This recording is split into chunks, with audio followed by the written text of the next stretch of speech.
regular meeting of the Lake Forest High School Community District 115 Board of Education. Can I have a roll call, please, Ms. Barrett? Mrs. Snoblin? Here. Mr. Mormon? Mr. Markison? Mrs. Sorensen? Here. Mr. Schreiber? Here. Mr. Powers? Here. Mr. Block? Here. Thank you very much, Mrs. Barrett. I have a fairly short President's Report. This is the last regular meeting of 9 years it'll be for me to sit here at this table. Almost 9. It'll be 9 years in July, technically, but almost 9 years. And I just want the opportunity to say how much of an honor and a pleasure it's been for me to serve, and I mean that genuinely. I'd like to compliment the staff. Words alone couldn't summarize all my feelings, but certainly it's been a great almost 3-year run now with Superintendent Simic. The rest of the staff, Mr. Albus in particular, will be leaving after a year, so he'll share some of my goodbye thoughts, but there's no one more caring, no one more willing to get the job done than Alan, and I can't tell you how much I appreciate our relationship. We came to the school at about the same time, and we've sort of grown together, and I greatly appreciate everything that you've done. I don't want to start naming staff because I'll forget somebody, and I see a number of them sitting out there and some of them not. But suffice it to say, all the senior staff in particular, and all the staff at the high school have been nothing but cooperative, supportive, and willing to work to make the district better, and I appreciate it. So enough said about that. There's a lady sitting to my right here, though, who joined this board right after I did. It's also her last regular meeting, and I just want to express my gratitude to Nikki. She's been just a tremendous presence on this board. We come at things routinely from different perspectives. We don't always agree on things, but she has been the most dedicated, loyal, productive, well-intentioned, whatever good adjective you'd like to use, board member that I can think of, and I want her to know how much I appreciated serving with her and how much I learned from her, so thank you very much. You may speak. It's the first time you've ever asked permission. In open session, perhaps. Thank you so much for those kind words. You've been a wonderful influence on me as well on the board, and in fact, when I was first considering running for the board, you were on already, you had been appointed, and you were one of the people who spoke on behalf of the board at some of the meetings having to do with the referendum. And I remember thinking how very professional you were and how very well you represented the board at that time and how confident you seemed. And you know, now I know the real truth about you, Dick, but truly it was in the hope of serving with people like you that I was first interested in being on the board. So thank you for both your kind words and all of the work that you've done. Well, I appreciate that. You certainly deserve the words that I threw out there and more. So enough of that. As a sidelight, though, I would like to let the rest of the board members and the public know of some potential developments for next year. As many of you know, when the transition took place early last fall and I was elected president, Dave Schreiber was elected vice president, and Dave had every intention in the world of offering himself up as a candidate for president for next year, I can tell you. His work commitments have now precluded that as a possibility. So he won't be offering himself up as a candidate for president, but I would like everyone to know that Reese Markison has raised his hand as one of the ongoing board members who would be willing to serve, and Reese would certainly have a high recommendation from me, and I think the other board members, and particularly the ongoing board members. This is something that the new board will decide on May the 4th. Those of us going off, Nikki and I and Ann, won't have a vote there, but I just wanted the public to know how things were evolving in that regard, and so it wouldn't be a surprise when people came to the table on May 4th and heard that Reese was being nominated. The 3 new members will have the opportunity to consider the positions themselves and to nominate who they think is appropriate as well. So just want to make that clear. Okay, that's it for my President's report, Mr. Simic. I'll turn it over to you. Thank you, Mr. Black, and I would like to turn to Mr. Rogers to begin. Thank you, Superintendent Simic and board members. Tomorrow, actually I should say Thursday, we'll be hosting our big TEDx event, so we're very excited about that. The work behind the scenes is quite exciting. They've built a great stage. The film work that goes along with it, it's really exciting, so it should be a state-of-the-art event with great speakers, both young and old, so it's going to be very exciting. And hopefully, again, it's going to lay the groundwork for future TEDx events at Lake Forest High School. We have some mindset book talks coming up, which is very important in our community. I think Superintendent Simic will talk a little bit about that on the 21st. I'm going to, I have one honor that I want to really recognize. As many of you probably know, the Lake Forest Scouts basketball team had a great season this year. And as great as it was, and they knew they were going to have a good team, but I think they exceeded expectations. And I think a lot of the credit goes obviously to the players, but we also have a very special coach. And our coach, Phil LaScala, was recognized as the Illinois Basketball Coaches Association Coach of the Year. So, congratulations to Coach Phil LaScala. At this point, I'm going to turn it over to Lena, our Student Council Vice President, and she's going to give you an update from the student perspective. Good evening, everyone. Luke unfortunately couldn't be with us tonight. He has a baseball game, so I'll be speaking for both of us on behalf of Student Council this evening. And I was just thinking that it's so weird that Student Council is planning its final events of the year. I'm sure everyone can agree that it's gone by like so quickly, and final events for my high school career for me, which is even weirder. So I'm excited to see what's next, but also kind of sad to look back on and see everything we've done. So there's just a couple things on the agenda for tonight, one of them being, many as you know, prom is coming up. So in less than a month, juniors and seniors are really excited to go and have a good time. It's May 9th, that's a Saturday, so if any of you are going to the prom parade or know anyone who's going to prom, I'm sure you know that it's always such a fun time. And what was the second? Oh, the second order of business is we are having one last big bang of the year, a fundraiser called Bucks for Books. And it was brought up to us by a student, Maureen Cowie, who's raising money for a library in Uganda. And the whole premise of it is just that each student bring in $1 in a collection day, which I think is next Friday, and in hopes of reaching our goal of $1,500 that we'll donate to the library. So we just thought one student, $1. It's so simple and it makes such a big difference. So those are the two things going on with Student Council. Again, just wanted to say thank you guys, and we're excited to see what's next. Also with that, I will be leaving early tonight because as the year wraps up, AP tests come up, and studying is always such a big deal, so I should probably get to that soon. So thank you. Well, thank you. Thank you for your contributions all year and letting us know what's going on sort of inside the building from a very up close and personal way. So thank you. Luke and I also always talk about getting ourselves some name cards. We haven't gotten around to it, but it's still a possibility. So maybe we'll have like a homemade one next week or next month. Thank you, Lena.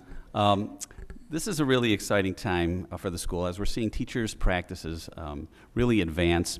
We've talked before about one of the ways we talked about it is redefining education. We talked about the SAMR model in prior presentations, but what does that mean? You know, that's a lot of it's jargony and it's about education speak. And so today, we're very fortunate to be graced with the presence of a couple of our great educators. So we're going to have Kelly McKee, who is our social studies teacher, and Laura Grigg do a short presentation about some really exciting educational practices that are really redefining what happens in education. I should also mention that this story was featured in the Chicago Tribune Arts section with a rather large story and really detailed the work. And I think part of the reason it is so exciting is, again, is redefining education, but all the exciting partnerships and new possibilities that were created through this endeavor. So thank you.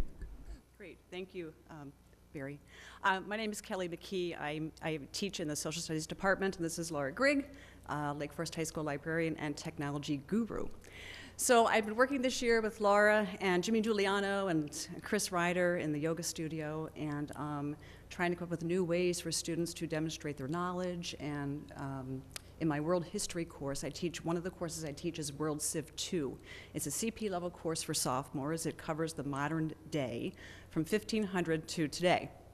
So over the past few years, I have had the students create it's called a commonplace book. It is a book in which students are finding common ground between the past, present, and future. It's an alternative exam that they turn in at the end of the year to demonstrate their learning about world history instead of taking a huge test at the end of the year. However, this year, with the help of Laura and Jimmy and Chris, we decided to digitalize the entire process. We are working with, we're using Google Cultural Institute as part of our program, and it's a brand new product that was just rolled out by Google about maybe 3 or 4 months ago.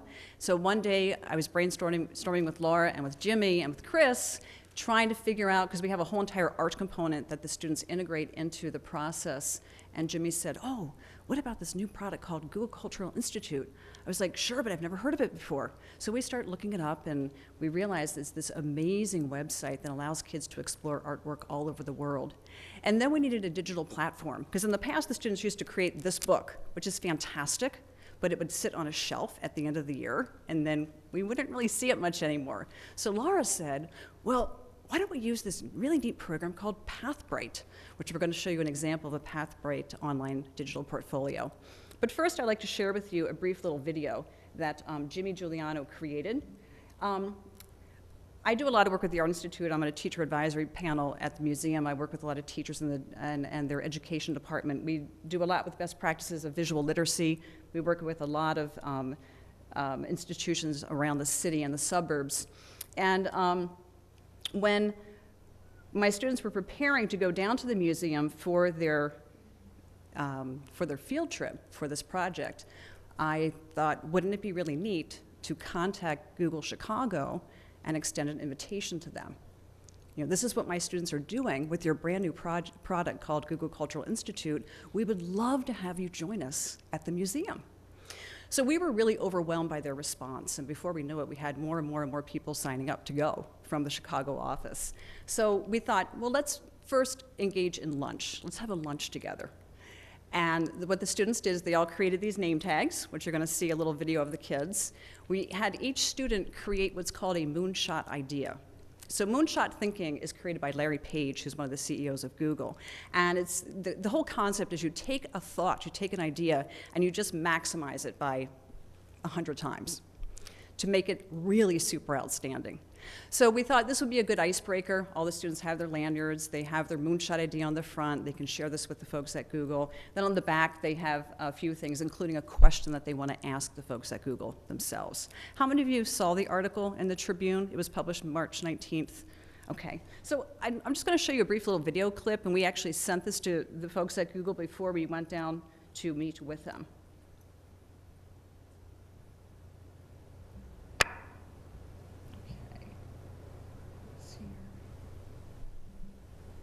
So the big idea for this project is all the students are creating. I apologize. Let's do it one more time.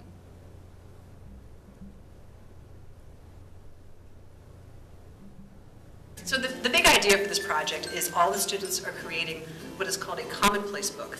Historically, a commonplace book was a process of recording concepts and ideas and sharing artwork and forward thinking, especially during the Enlightenment time period. So my students are creating modern-day commonplace books, but the main emphasis is sharing the connection between the past, the present, and the future. Within that framework, they follow 4 P themes that we weave throughout the world history content.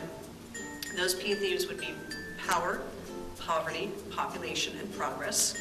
The students learn how to use those themes in identifying continuity and change over time, historical causation, and really developing good, solid historical thinking skills.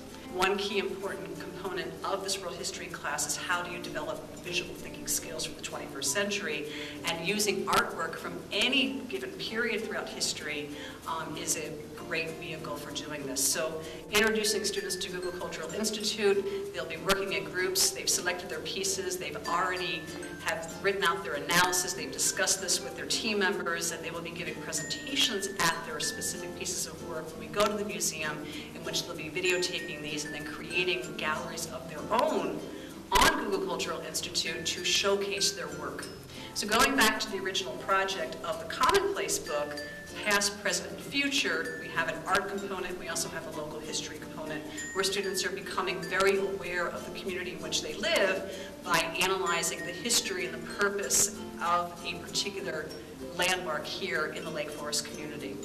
All of this is going to be put together in a digital platform. We're going to be using the program called PathBright, where students will be able to, again, upload their videos, their essays, their artwork, and all the other components involved to begin creating their digital footprint in a very positive and academic and sophisticated way to promote 21st century thinking.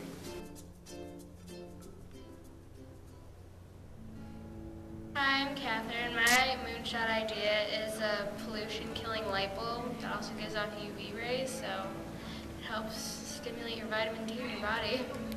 So basically, my moonshot idea is a robotic snowblower and salt dispenser that works much like a Roomba in the way that it moves around your driveway and plows all your snow and salts it for you.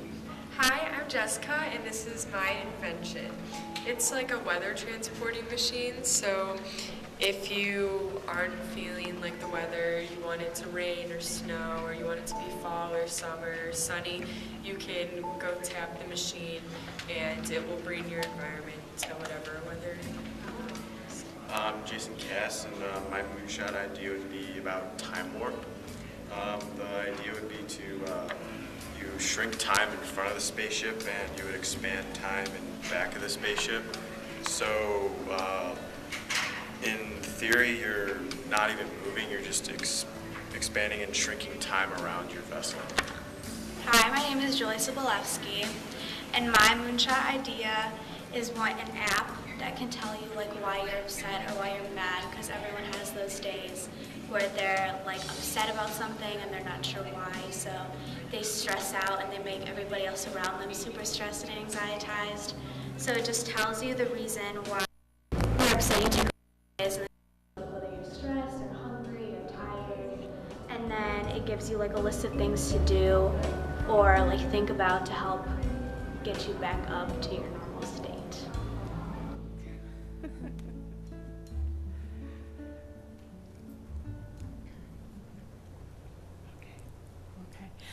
So I'm currently facilitating a KTI that Kelly is also part of this year called the SAMR model for unit redesign. And as Mr. Rogers mentions, you guys are already pretty familiar with the SAMR model. So Kelly's Commonplace book project is a great example of something that I've seen over the years really evolve along the SAMR model. If you see her physical copy of the book, which I think progressed sort of to the substitution. Last year we tried a little digital book, flip book, and this year we're going to more of a redefinition level with PathBright. And oftentimes with the SAMR model is sort of like a way for teachers to evaluate a tech tool. Okay, how is this tech tool actually helping me to enhance or transform my students' learning experiences? But what I see more often from teachers is Kelly came with the idea of, these are the learning experiences I want to have. I know what this is, the transformative experience I want them to have. What tool is going to get me there is often what people come to us with. So PathBright was a pretty clear option for the experience that Kelly wanted her students to have. So PathBright is a digital portfolio program that's sort of like building a website, but it's totally dynamic. Every element that you add to the page, and these elements can be anything, can be video, text, audio files, just anything you can imagine, can be tagged. So at the top you see all those different colored dots, and those are the tags that she has for the various elements that she includes in her Commonplace book. So if I wanted to look at all the elements that are related to the P theme of progress, I could click progress and all of those elements will come up. If I just want to look at the present day items, I can click that and it shuffles around. So it's sort of like a dynamic website experience, not just static. And what Kelly wanted for her students was a way that they could own their own learning, a way that they could publish, have a real world audience, where they could be really reflective, where they could use a variety of media and expressions of their learning. So you'll see video, Google Cultural Institute, text, animated slideshows, just a variety of opportunities that they have with this program to express their learning in so many ways. So the key thing is we're taking a full year of content There's 4 P themes that are woven through. The students write 4 analytical continuity and change over time essays, 1 per quarter. And then they're adding their present day items. They're making future predictions. They're using music that they listen to every day, novels that they're reading, things that they're exposed to on an everyday basis as a teenager growing up here in the year 2015. And it's really fantastic for them to be able to make these connections between the past, present, and future, having a whole art visual literacy component, having a local history component too, having the students really be exposed to what was happening around the world when certain things were being developed here in Lake Forest. So we're welcome to take any questions, but I do really want to personally thank Barry and Gio and Lauren for the ability to have this awesome technology staff, Laura Grigg, and Jimmy Giuliano and Chris Ryder, and they've just been fantastic to work with through the school year.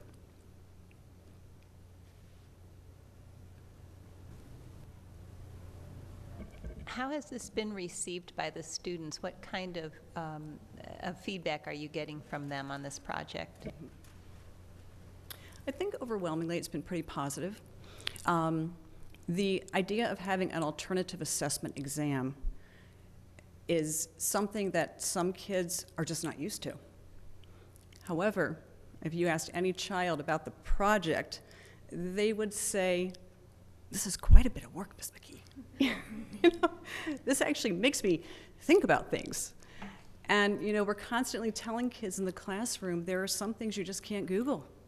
You can't ask Siri, you know, about your analytical interpretation of the Calamity Song by the Decemberists and how it relates to the P theme of progress or power.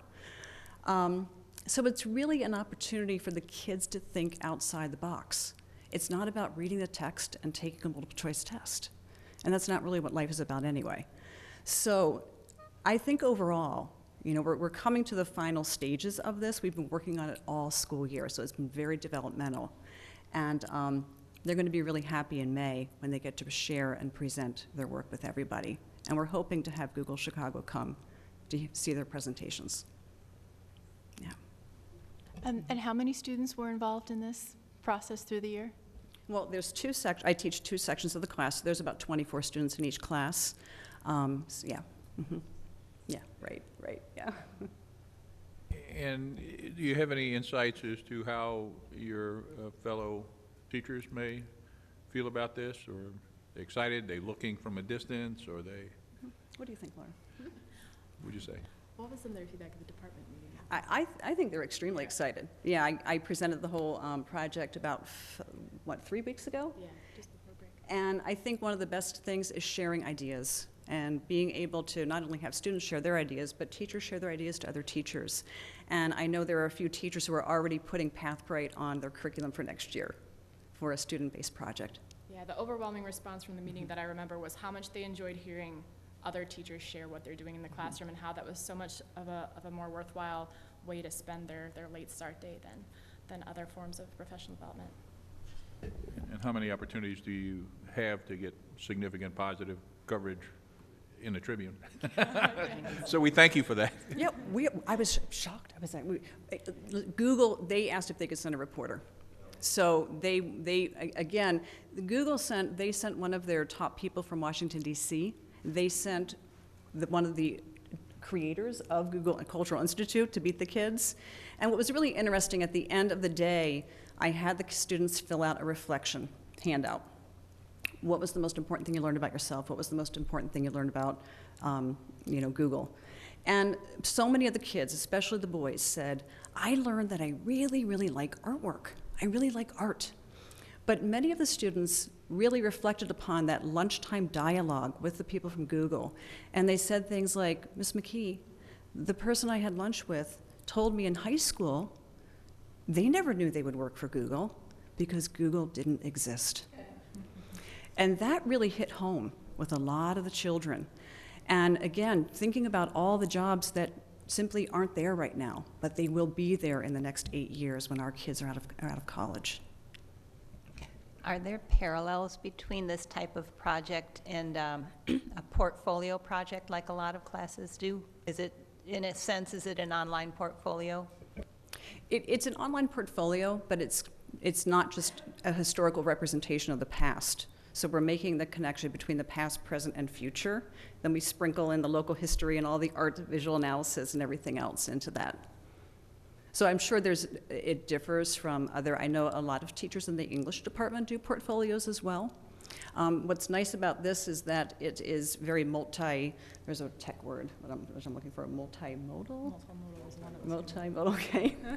And where they're using lots of different literacies to be able to create this project. It's not just the written essay, they're producing video, they're producing animation, they're producing text, they're using their visual images from the museum as well. And how all the pieces connect together, really about connection is one of the key words, I think. Mm-hmm.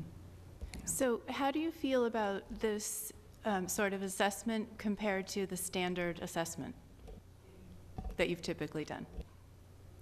What I like about this assessment is that the students, first of all, the entire process which we go through the entire school year, the students are allowed to revise their work. So it's not, you turn in this essay on the due date, and that's your final grade, whatever you get. There's always room for improvement. Students can improve as much as they want to. And for many of the students, they take advantage of those opportunities, and some of them are still trying to figure out, well, if I got a B, I could maybe take Ms. McKee's comments and maybe make it a little bit better. So that's what teaching's all about. It's bringing out the best in our children.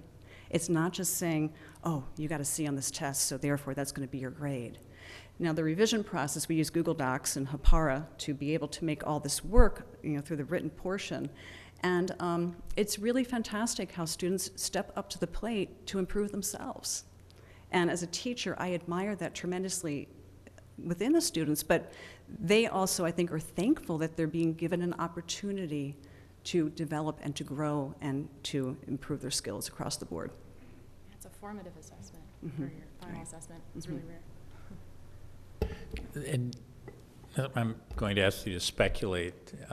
The students that you're working with now are sophomores. If they were in a situation that the freshmen are in and they had Chromebooks, and they will next year, how would that affect what you did, or how will you do it next year?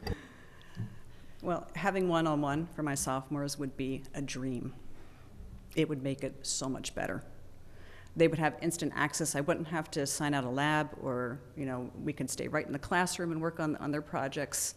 I think it would be very beneficial for the students to have a device that they have every single day. Well, thank you for coming. Okay, it's thank very you. interesting, Thank you. and it's way cooler than anything else I have to say.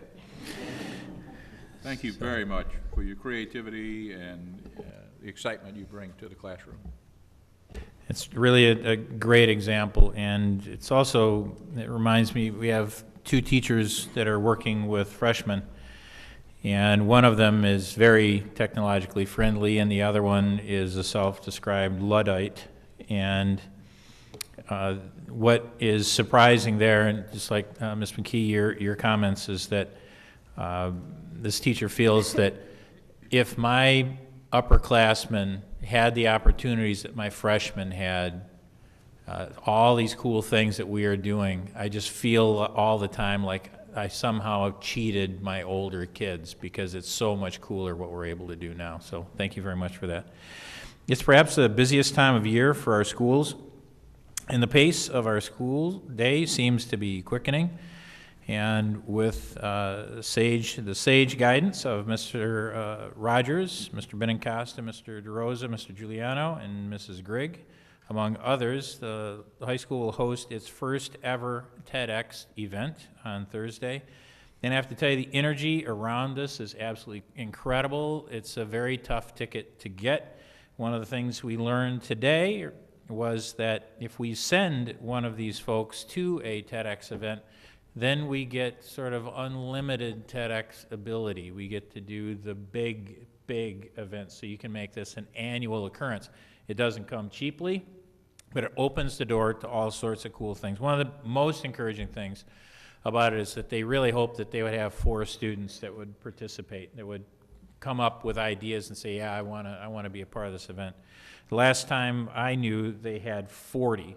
So by a factor of 10, they've got kids stepping up and saying they want to do these things. So hats off also to Mr. DeBose and his crew for making the technical aspects of the recent park exam run so smoothly. Mrs. Clegg led the charge for organizing the logistical aspects of this new and very challenging exam. For it all being so new and different, we experienced almost no difficulties. Evidence of a job well done is always that somebody made it look really easy, and it was very far from that. Our overall participation rate was around 55%. The park resumes on May 12th and 13th with the end-of-year assessments, again in math and reading. The days will be late start days, so school will begin at 9:50 for those students not taking the exams. We still have no word from the state about the test moving forward, what will happen in future years. There's also no indication of what, if any, repercussions there may be from a participation rate that falls below the required 95%. On the principal search, it has begun and applications are being submitted right now. The national posting will continue until April 19th and will be followed by a series of interviews and possible site visit or visits to follow. I expect a recommendation to the board in early May.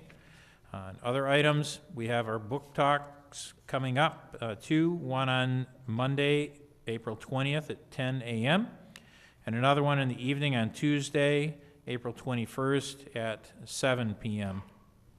Our TEDx talk, again, is on April 16th. It's a day-long event. On April 22nd, we have our Wall of Fame.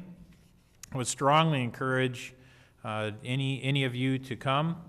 This is one of the most interesting and unusual events that we have. We bring in folks from the outside. It's a very elaborate procedure that they go through, a huge amount of work. And what's always so interesting is that after every one of these conversations, you feel like it's too bad that the entire student body couldn't have heard that, because they find ways to really connect to their audience, which unfortunately is only one class of one it's the one cohort of our high school. Unfortunately, we don't have an auditorium for 1,700 kids. And on April 22nd is our foundation lunch, another amazing event in the course of the year. Thank you. Thank you, Mr. Simic. That brings us to the time in our meeting for public participation. If there are any members of the public in the audience who would like to make comments to the board, you're welcome to do so at this time. Seeing none, we'll move on to reports for this meeting, and we have two important reports. The first being a report on the Comprehensive School Climate Survey, which was recently conducted, and I'll turn it over to you, Mr. Simic. Thank you, Mr. Block, and Mr. Maher is our first guinea pig. We've been joking about what will happen if we exceed our 5 to 7 minute timeline on the presentation. We've been talking about this as a board for a while, and there's, as you may have noticed, there's really a lot of information to read, and this is a very important executive summary. One of the things that came out in the course of our mission and vision was the repeated importance of social emotional wellness, and I really, really appreciate Mr. Maher's advocacy of this tool and his experience with it and passion for it, and he found really a great deal of meaning in this. We looked at a wide range of different possible products to use. This is the one we settled on, so I'm particularly interested in what you see, what you have learned from this, and also how we apply this and create action plans to drive some of the behavior that we're looking for. Sure, and thank you very much, and I'll practice my speed reading. The Comprehensive School Climate Inventory, it's developed by the National School Climate Center out of Washington, D.C. We felt that this survey best represented what we would be able to take away through learning what our social emotional status is within inside the building. So the National School Climate Center is a non-for-profit, is dedicated to measuring and improving the climate for learning in schools. It helps schools to integrate crucial social and emotional and ethical learning with academic instruction to enhance student performance. What is school climate? People usually ask that. It relates to norms and values, interpersonal relationships, and social interactions. And what it does is it takes a good measurement of the organizational process. So measuring the school climate, the CSEI, it's scientifically based. It's been around for quite a while. We did use it in 2007 and in 2010. It's hard to compare the data back to 2010 because those cohort of kids are already gone. So this is going to be a kind of a refresher for us, kind of starting from the beginning a little bit. And what it does, it measures the shared perceptions of our three main investment people, and that's pretty much students, parents, and staff. So going to the next one, first I want to thank the math department. If it wasn't for them, we would not be able to have gotten this amount of students to take the survey. They gave up one period of the day with the help of Joe Bricky, the department chair of math. We were able to get all of our classes into different computer labs. And you know, obviously with the freshmen, they had the Chromebooks, which was a wonderful aid, and will definitely aid us the next time, if we choose to do this again, the next time we do the survey. So we received 87.52% of the students. School personnel was just over 65%, while parents was at 22%. I know in your packet, in the memo, I said that the parent part was not statistically significant. But what I would like to say is that it tripled from 2010. We received only 6% response back then. So the APT and Ann Whipple and many, many other people did a great job really kind of pounding the pavement, trying to get parents to respond to the survey. What the survey does, it measures 12 different dimensions. I'm not going to read through all of this, but it goes everywhere from rules and norms, sense of physical security, sense of emotional security, support for learning, social and civic learning, respect for diversity, social support when it comes to adults, social support when it comes to students, school connectedness and engagement, physical surroundings, and the staff have an extra 2 on the bottom, leadership and professional relationships. Those are not answered to the students and parents. So this is pretty much, let me see. Sorry, the end is a little cut off. What it is students and parents were almost identical in what they rated. Now, the medium rating, everything is positive, which is great, except for the darker ones, and those are neutral. We do not have any negatives, which is considered below a 2.5 on a 5-point scale. So that's really good news. We don't have really, really bad responses in any of those dimensions. But what we do is we have some neutral. And what that teases out is, okay, why are they not all positive? Why do they score that way? So for students, it's a sense of social emotional security and social and civic learning. This is not really uncommon. Back in 2010, I'm not trying to compare because it's a new cohort, we scored lower in those too. Those are very difficult dimensions to measure for high school students. Parents, and again, apologize for the other part cut off a little bit.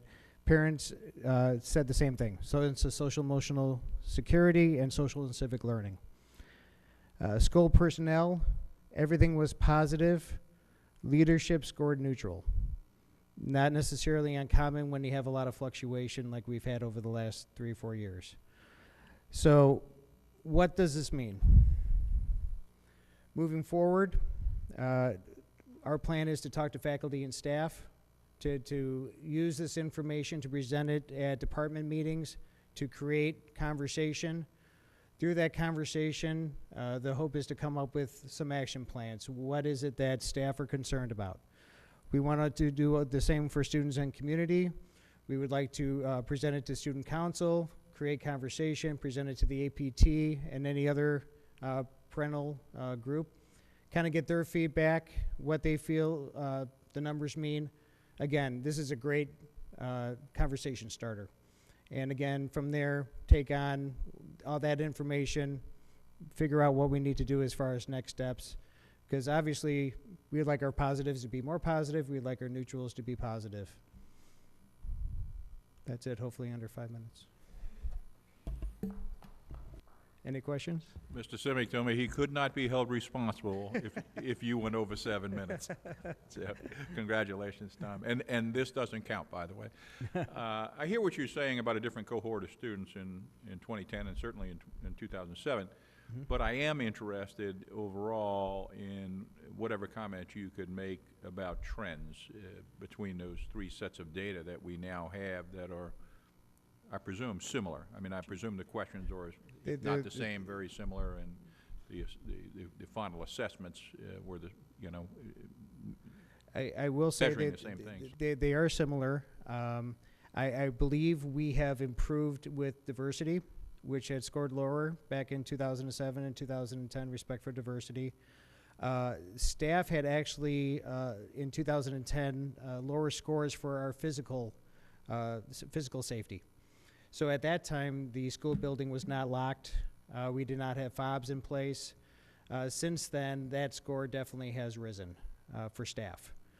What I found really compelling on this is how much the parent and the student answers, even though the percentages of respondents were slightly different, they were within tenths of each other as far as percentage-wise. So it definitely kind of reads to me that we really need to continue, and I think we've done an amazing job with emotional wellness. I think we've done an amazing job with how we treat our freshmen coming in and all the work we've done, but that work needs to continue to build. Especially for social and civic learning. What can we do within the classroom possibly? You know, I think that's a great conversation starter. Those are the things that kind of pop out to me. Did we decrease in any of the positive or neutral areas? I believe we did not decrease. Okay, that's great. Not a question, but a comment. We, the board in our packets got, of course, a much more detailed report than what you've presented. Thank you for that. But I was struck by what remarkable detail we do have, what information is now available to you. You know by department how staff members feel about all of these categories. You know about the student breakdown by gender and by ethnic group, and this is really valuable information so that you know if there's a particular area where you have some kind of problem that needs to be addressed, you know, beyond what the aggregated figures are showing. So I look forward to, well, I won't be on the board, maybe I'll be watching them on TV, but I look forward to hearing more about what you do with that data. Sure. Yeah, it's amazing how they really separate out everything and tease out all the demographic information.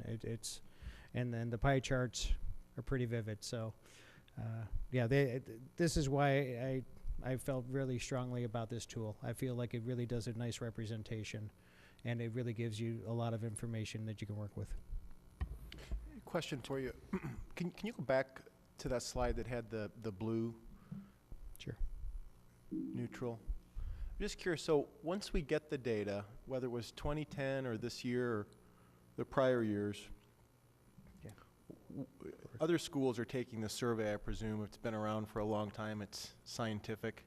So the sense of social, of social emotional security. So we've got this data. It's familiar. You said it's hard to measure. It's great to collect the data, but I'm anxious. Nikki, she's right. You know, I feel the same way. I'm looking forward to, but I almost can't wait. What are other schools doing in this space to close that gap? This seemingly recurring theme. I think many of us collect anecdotally. You know, kids maybe not feeling as comfortable. Right. So we know this intuitively, and we've got our own stories. What is anyone doing this well? I think most schools struggle in this area.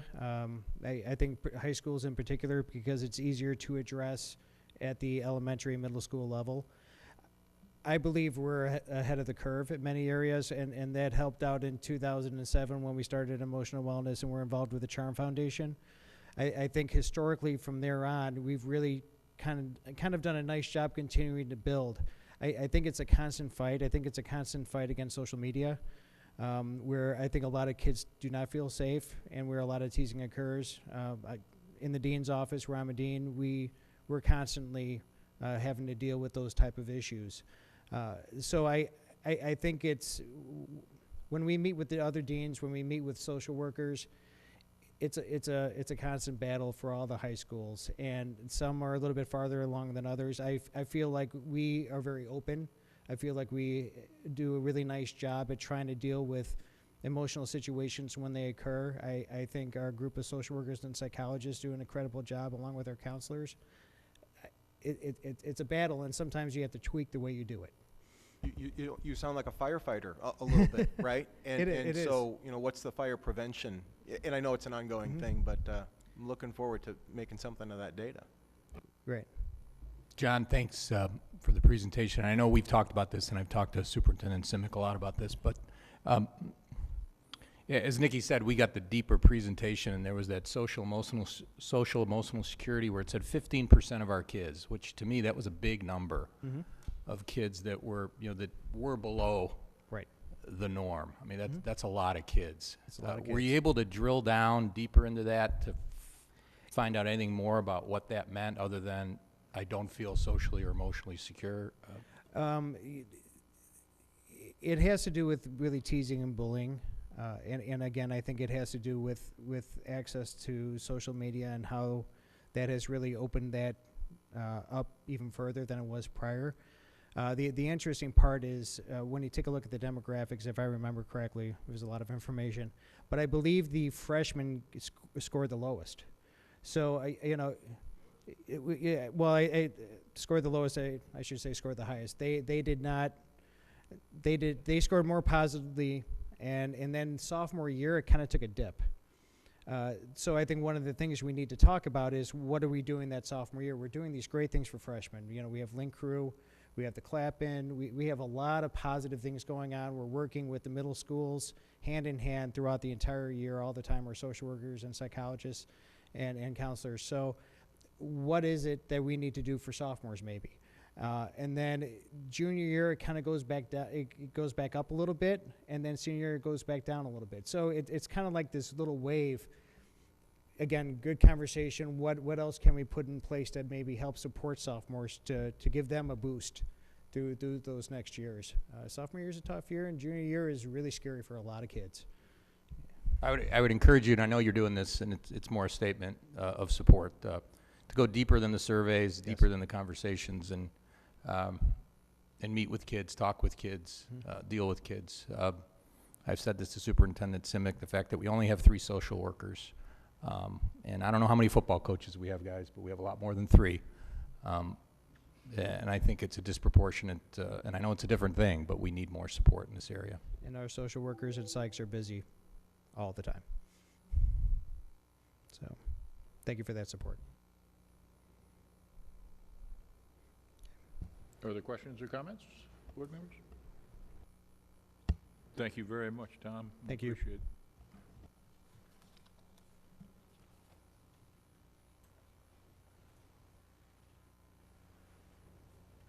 Okay, that brings us to our second report of the evening on leading edge learning and our sort of one-on-one initiative that got kicked off this year with our freshman class. It's already been alluded to tonight with Chromebooks. So, Mr. Rogers, are you going to lead this show? He is, yes. Good. So we were having some fun this afternoon. Mr. Meyer, thank you very much for the timely presentation. Mr. Rogers joked that they're going to have 5 slides, and one of them was going to be a video of all of the other slides that would last for hours. So dynamic duo, take us through the leading edge learning. Thank you. I've invited our curriculum director, Mr. Ben Casa, to share in the presentation.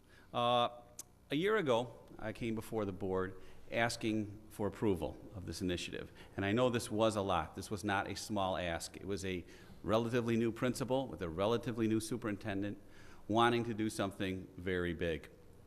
And so tonight we're going to talk a little bit about the work we've been doing. I think it is very exciting, it's very challenging, and I think it's very important.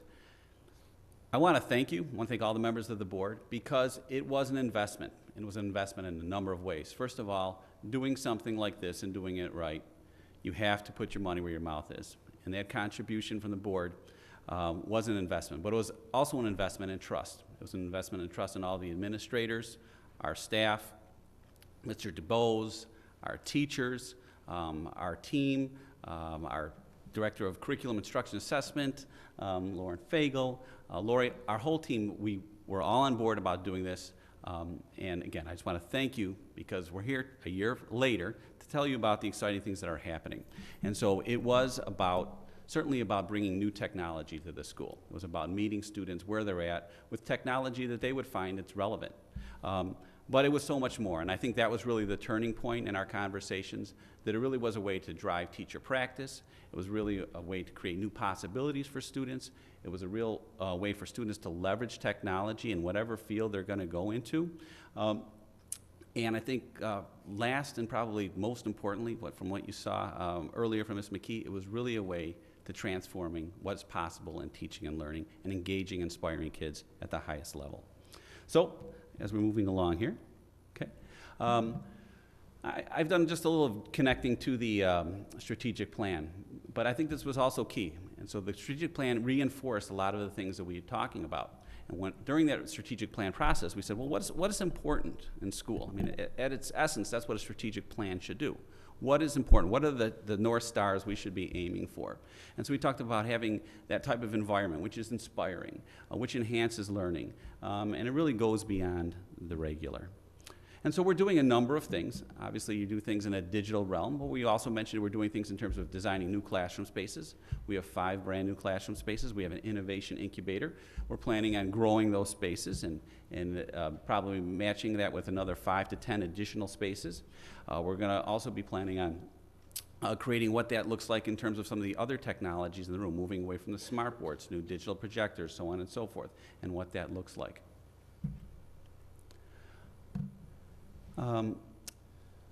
We talked about the goal of how do we develop talent, and what are the things that you can do to develop talent. And so one of my science heroes, Buckminster Fuller, talks about the idea, if you want to change people's minds, maybe you don't waste so much time trying to change their mind. Human behavior is a hard thing to change, but provide people with new tools and new possibilities, and you'll be surprised in what can happen.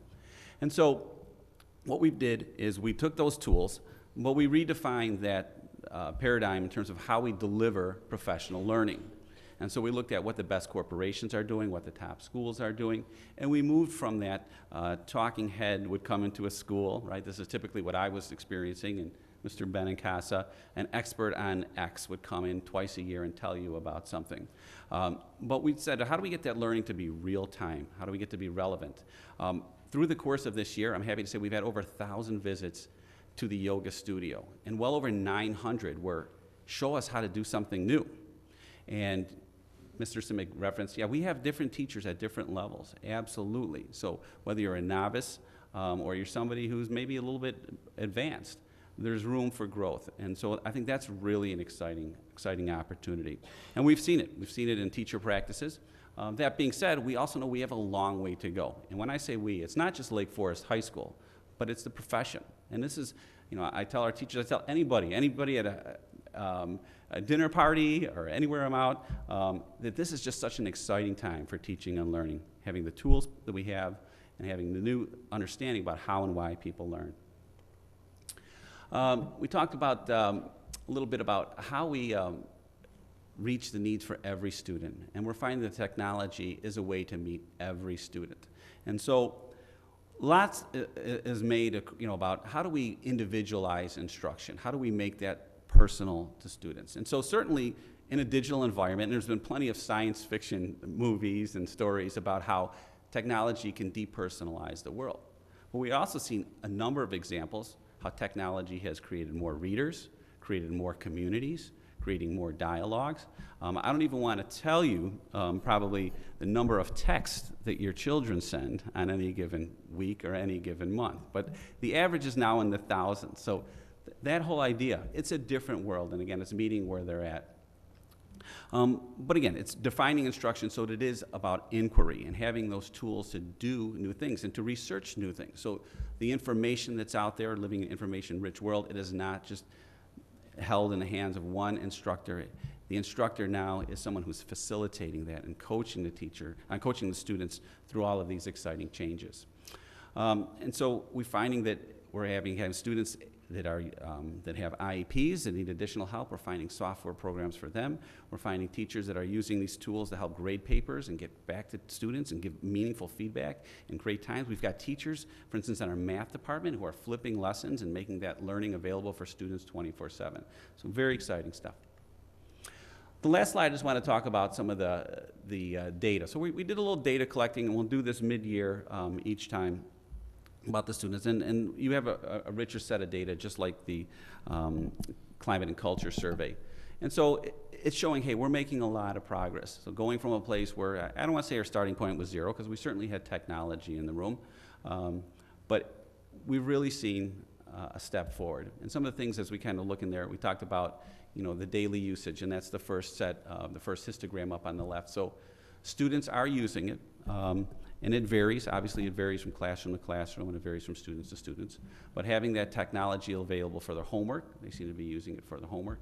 One of the things I think is really important, and again, I'm going to reference this SAMR model about redefining education. So we're talking about leveraging computing, which is that one in the upper right-hand corner.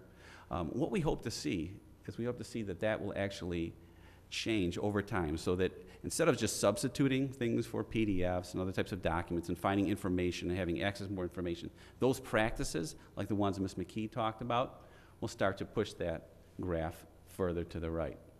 The other thing I think exciting opportunity for growth is how that learning becomes more active, how students can be actively engaged in that learning process using multimedia, that multimodal approach to learning. And I think the connectedness to the learning and the connectedness to the world is pretty impressive. We have a lot of students, you know, a lot of things that we do in school, we assume that students are getting all of this information from us. And I think this is nothing new, right? I think one of the things that, you know, we've missed, and it goes back, you know, to the mid-20th century, the idea of students' prior knowledge. And so students are coming through the door not only with a lot of prior knowledge, but present knowledge, and dare I say a new flip, future knowledge. If they don't know something, before you finish the sentence, they may have Googled that or found it out some other way or sent a text message to their friend who's an expert on this. So there's lots of different possibilities.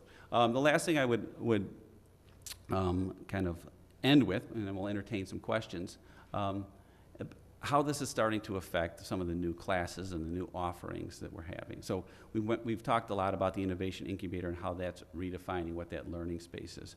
We've talked about things like robotics. Certainly that's something that's very exciting. But I'm almost more excited about the smaller things that you have that maybe aren't the big things that you see, but that are kind of, it's almost insidious. It's coming into everybody's different practice. So you might see a teacher simply, instead of doing a bland review of you know, Spanish terms, they're playing electronic battleship, and they're battling, and they're getting excited about conjugating those verbs, and they're finding different ways to do it. And they're creating new possibilities. So again, I want to thank everyone for the investment and the trust, and I'd like to open the floor now for some additional questions. Barry, so when I think about one-to-one, I think about the students can go as fast or as slow, I suppose, as they want. What's been the feedback from the teachers in terms of how lesson plans have changed? Is it that the students that are getting way ahead of everyone else, the teachers pointing them to a Khan Academy or a Cloudera or some MOOC, or is it that the teachers are working with those kids that are moving faster and they're pointing to the kids that aren't keeping up to some online tool so that they can keep pace? But when I think about the personalized one-to-one, that means the class isn't held up by the lowest, probably not the right way to say it, lowest common denominator. Sure. But how is that proving out?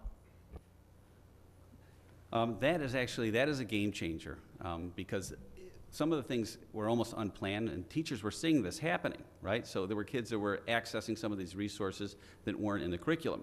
I think what our teachers are now doing is they are actually starting to be curators of the good stuff, if you will. They're trying to find out the things.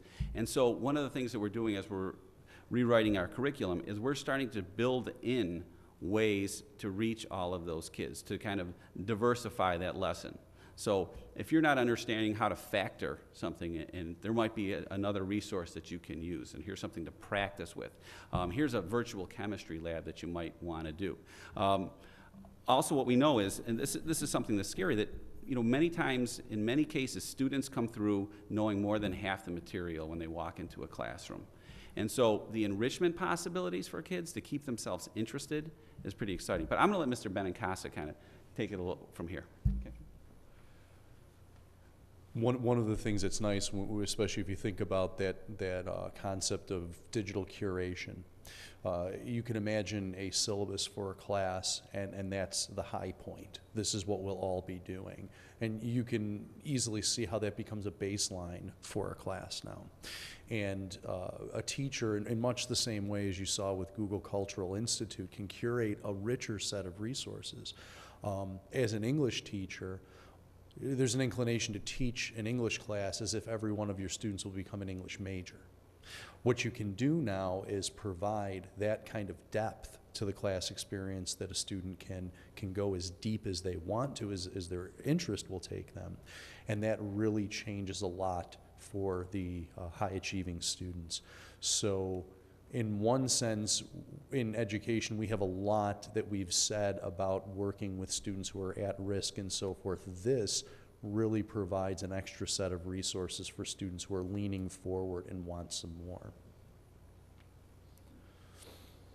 I wonder if either of you can give some insight behind the Likert scales there. I guess I'm really interested, for instance, on daily usage. I'm interested in better understanding, what 2, 3, and 4, for instance, represent in terms of amount of daily usage. How often are you using it? The question, you follow what I'm saying? Yeah, how often are you using it for regular part of class on an and the ends of day, those? I'm curious what these kids respond, and the scale you've used doesn't allow me to deduce that. So. On the original sheet, we had relabeled it to show that at the one end of it, that's the lowest intensity for that question, and at the 5 is the highest. I understand that, but I don't know whether the highest intensity is twice a day or Exactly. it's 27 times a day. Being a regular part of class in and of itself is already a quantum leap forward. I had taken some pictures earlier in the year. One of the great ones actually came from Miss McKee's class, and she had a set of signs on her wall, and it reminded me of the MASH signs where it's pointing to the different places. And this was basically where her students were. 5th period were in the library. 6th period were in the computer lab and so forth. They had to leave the classroom to have that experience. So already having the computing in the classroom is making it possible for there to be a regular experience with the technology. So when we think about the intensity that the students are registering from never to always, and that's really that range, is it always a regular part of class? There's your 5. So we're seeing that ability to even have a chance to make that a regular part of class didn't exist just a year before. So that's just a baseline of using the technology. Now all the questions get begged, is it being used thoughtfully? Is it being, well, it depends. There are low level, am I just taking notes with this? But there's your baseline for the opportunity that has opened for students prior to, hey, we have to leave the classroom to do something interesting in terms of technology. Yeah, I would just add, one of the things is I've been, a really interested observer, because those of you that have been present with a lot of these conversations, I mean, it was a significant contribution, from the board or on behalf of the community to us investing, not only in our kids, but in this kind of new way of learning. And so the cool thing for me, and this was very helpful, particularly going through a lot of the detail from last night when I was reviewing it, but the word that kept popping up for me was momentum. right? And I think you just touched on it. It's great. We got everybody in the same space and we soon will have everybody in the same space next year when they're all connected. But now it's how do the students challenge the teachers, and how are the teachers challenging the students with this tool to continue to kind of, inspire the way that they learn. Sure. In mindset, we're learning about growth versus fixed mindset, and this is, it speaks to that whole growth idea to me, tying the two together, and I think it'll be really interesting as we kind of monitor ourselves and our progress over the next couple years. What kind of exponential factor is available here for us to, not only take some pride in, but continue to push that envelope. The availability of the resource opens the conversation because you have the possibility to use this resource. What starts to happen, and the most interesting data really to look of everything that's been presented, is the yoga studio data, because that is such a good way to capture the shift that's happening in terms of practice. Being able to have that resource just in time. When I'm thinking about a lesson that is coming up and I'm thinking, how can I go about this differently in a way that will help my students learn more effectively? When we see the teachers able to access that resource, not wait a semester until an institute day or a conference opportunity, that cycle really starts to feed itself. Beginning of the year, Ms. McKee and several other social studies teachers did an amazing race. And one of the more amazing things was how often that assignment got replicated in the first quarter by other teachers who leaned in and said, I want to do that with my students as well. Similarly, you jump forward a semester, and they're at the Art Institute, and they're working with Google engineers, and that has a similar effect. People are leaning in and saying, hey, I could adapt that for my bio lesson as well. Yeah. And I know I love the way you talked about, because I've thought about it in a little bit different way, but that interplay between the student and the teacher and how that back and forth raises everybody's game. I think about some of the other things. One of our other teachers, Ms. Kopecki in science, she started working on an idea where she would use animation software to kind of model some phenomena that would happen in material science and so forth. And it really started with, she came up with it, she knew a lot of what was going on. She got some help from another teacher, but there was other students in the class that also had some skills. And that interplay between them really raised everyone's game. So I think that's exciting. I think the momentum that we've built and that our students and teachers are experiencing right now is really exciting. But first I want to say I love this, the idea of the Chromebook, because it's really like having 25, instructors in the classroom now, and no child is being left behind. Everybody does get to go at their own pace, or they push each other, which it amazes me how fast my daughter will Google something, before I can spell it. She's like, oh, here's the answer. But I do think, and it's going to take some time, but with 3 curriculum experts here, are you starting now, because I know we got into the game a little bit late at the end of last year, but a formalized approach to build more curriculum in all the departments to really bring out the best of the Chromebook, especially as we ramp up to the next class and then the next class. And Sure. So next month, we're going to talk a little bit about our developments in terms of the guaranteed and viable curriculum, making that curriculum visible. The conversations with technology, I think they have to happen hand in hand with they can no longer happen as separate conversations. So if we're having conversations about what authentic assessments look like, technology really has to be a part of what's going on. So that is happening, but it is.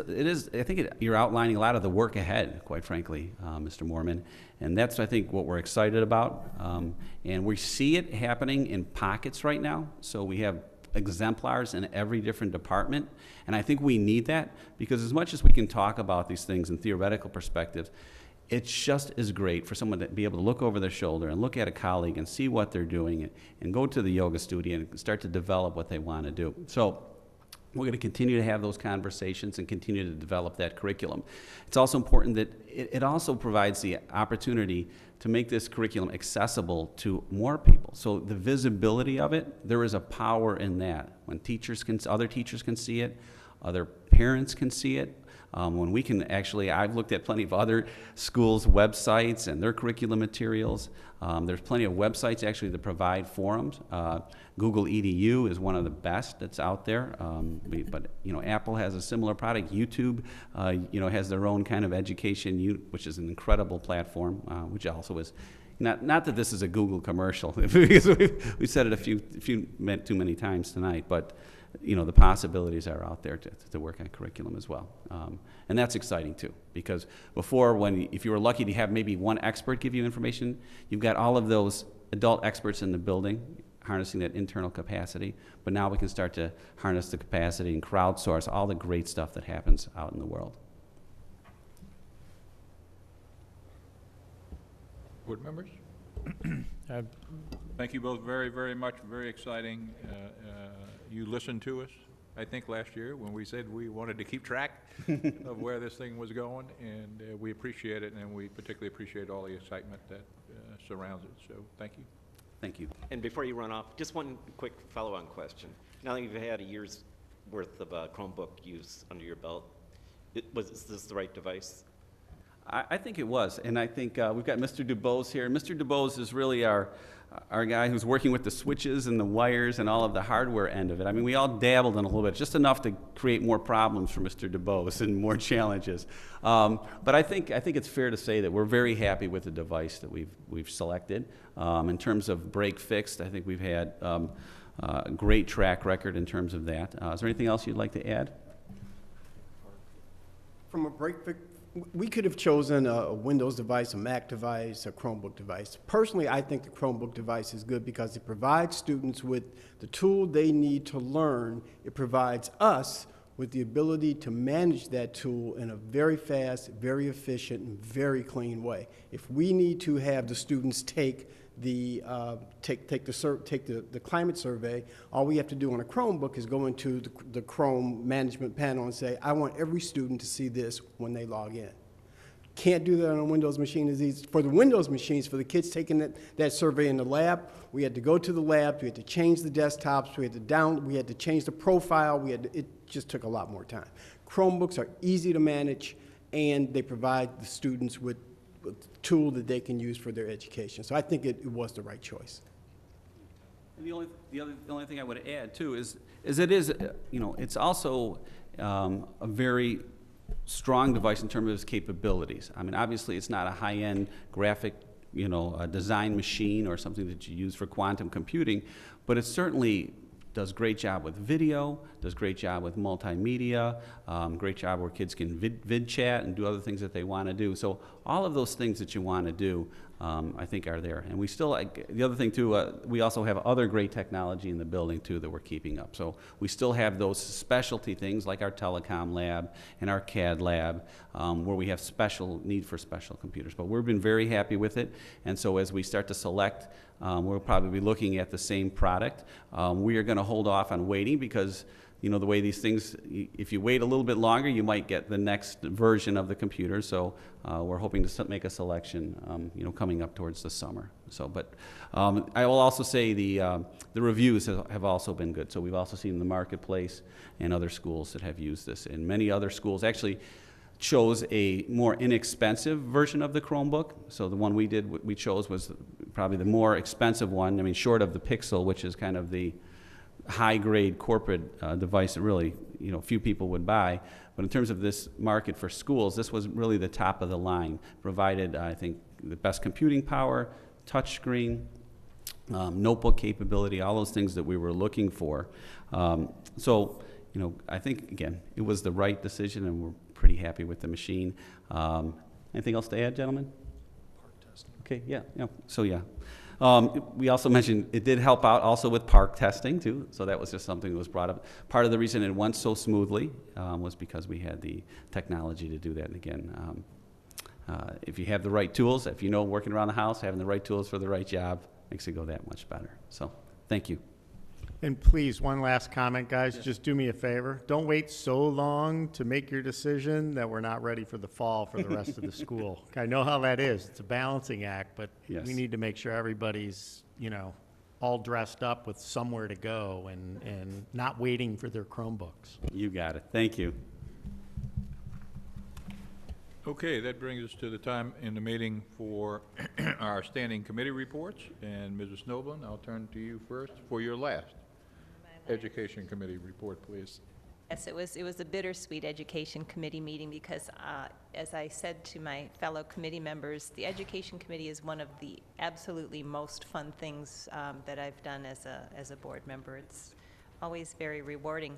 So we met on, let's see, it was last Thursday, April 9th, and the topic of conversation was the new curricular offerings for the fall. I believe there are about 10 of them that were being offered. Only one of them did not get sufficient enrollment to run, and that one was the Exploring Computer Science. Our staff thinks, and I think our committee felt as well, that the class still does have merit. It just maybe needs to be a little bit retooled and the description changed a little bit so that students will see, you know, what's in it for them, and you know who we were hoping to appeal to. So perhaps the following year, but the other ones are all doing quite well in terms of enrollment. And there are a couple I wanted to call out in particular that were, one of which is maybe a little surprising, and then the other one is just exciting. The Modern Global Issues, 199 students enrolled. There were, I believe, no prerequisites for that class. Am I right? Yeah. And so it was developed by two teachers who currently teach 4 different classes, which are Middle Eastern Studies, Latin American Studies, Asian Studies, and Contemporary Issues. So what they did, as Ms. Fagel explained to us, was to take the best of all 4 of those classes and compile them into a single offering. And it's going to be inquiry-based and with standards-based grading. And the students, obviously, I think Ms. Fagel has used this exact term, they voted with their feet. 199 of them signed up for this class. So that's pretty exciting. I think that tells us that this was a really great direction to go. Another one that's kind of dear to my heart, even though it doesn't sound so exciting, is AP English Language and Composition. It's a class that I don't believe we've ever actually offered. There is an AP exam for it. And so we are offering it for next year, and 123 students have signed up. Again, there were no prerequisites. The students who signed up are mostly juniors, but there are other students as well. So to me, it's, you know, as a longtime, you know, writer and editor and communicator, it's kind of nice to know somebody still cares about English. So that was good. But it was just great to hear that these were as well received as they were. And then some of them are going to be growing programs, like the Mandarin, the AP Chinese Language and Culture. 8 students have enrolled, which is deemed enough to go forward for the coming year, but because we know that there are more in the pipeline on that, a lot more students will be interested in that in the future. So it was a great presentation by Lauren and also Tom Maher, and we got a little sense of the scheduling, I don't want to call it nightmare, but challenge in just trying to accommodate all the different interests that the students have. For example, one of the new classes is a 2.5 period class. How do you do a 2.5 period class? Well, we had a little explanation of how that happens. That one was the, we'll come up with it. It was the AP environment. Actually 3 days and you skip a half a day? Is that? Something like that. It was the AP Environmental Science and AP U.S. Government Policy, and so having the 2.5 class periods will enable them to go off-site for things. So I think that is another really intriguing class. So anyway, good to hear that all of those are going to be going forward, and I'm sure that whoever is on the board and on the Education Committee next year will be hearing a lot more about how those classes are doing and perhaps new ideas for the following year as well. Anybody else who was there have anything to add? I would just like to add that we are reminded as board members that our job is in policy and governance, which is fun. Our soul, however, most often resides in the Education Committee, if I can just put a plug in. And this is where we first hear about our progress and celebrate our successes and hear about our challenges. So it is such a great place to be a part of, and certainly to see where everything that matters to us and what unites us all, it comes together in the Ed Committee. So. I'd like to follow up on that. If any board member, or for that matter, any community member, because they are open meetings, needs a dose of reminding why it's really important what we do here and why it's really exciting, just come to an education committee meeting. You'll be so impressed. And I'd just like to comment further with two of our representatives to the Education Committee retiring, Mrs. Sorensen and Mrs. Snoblin.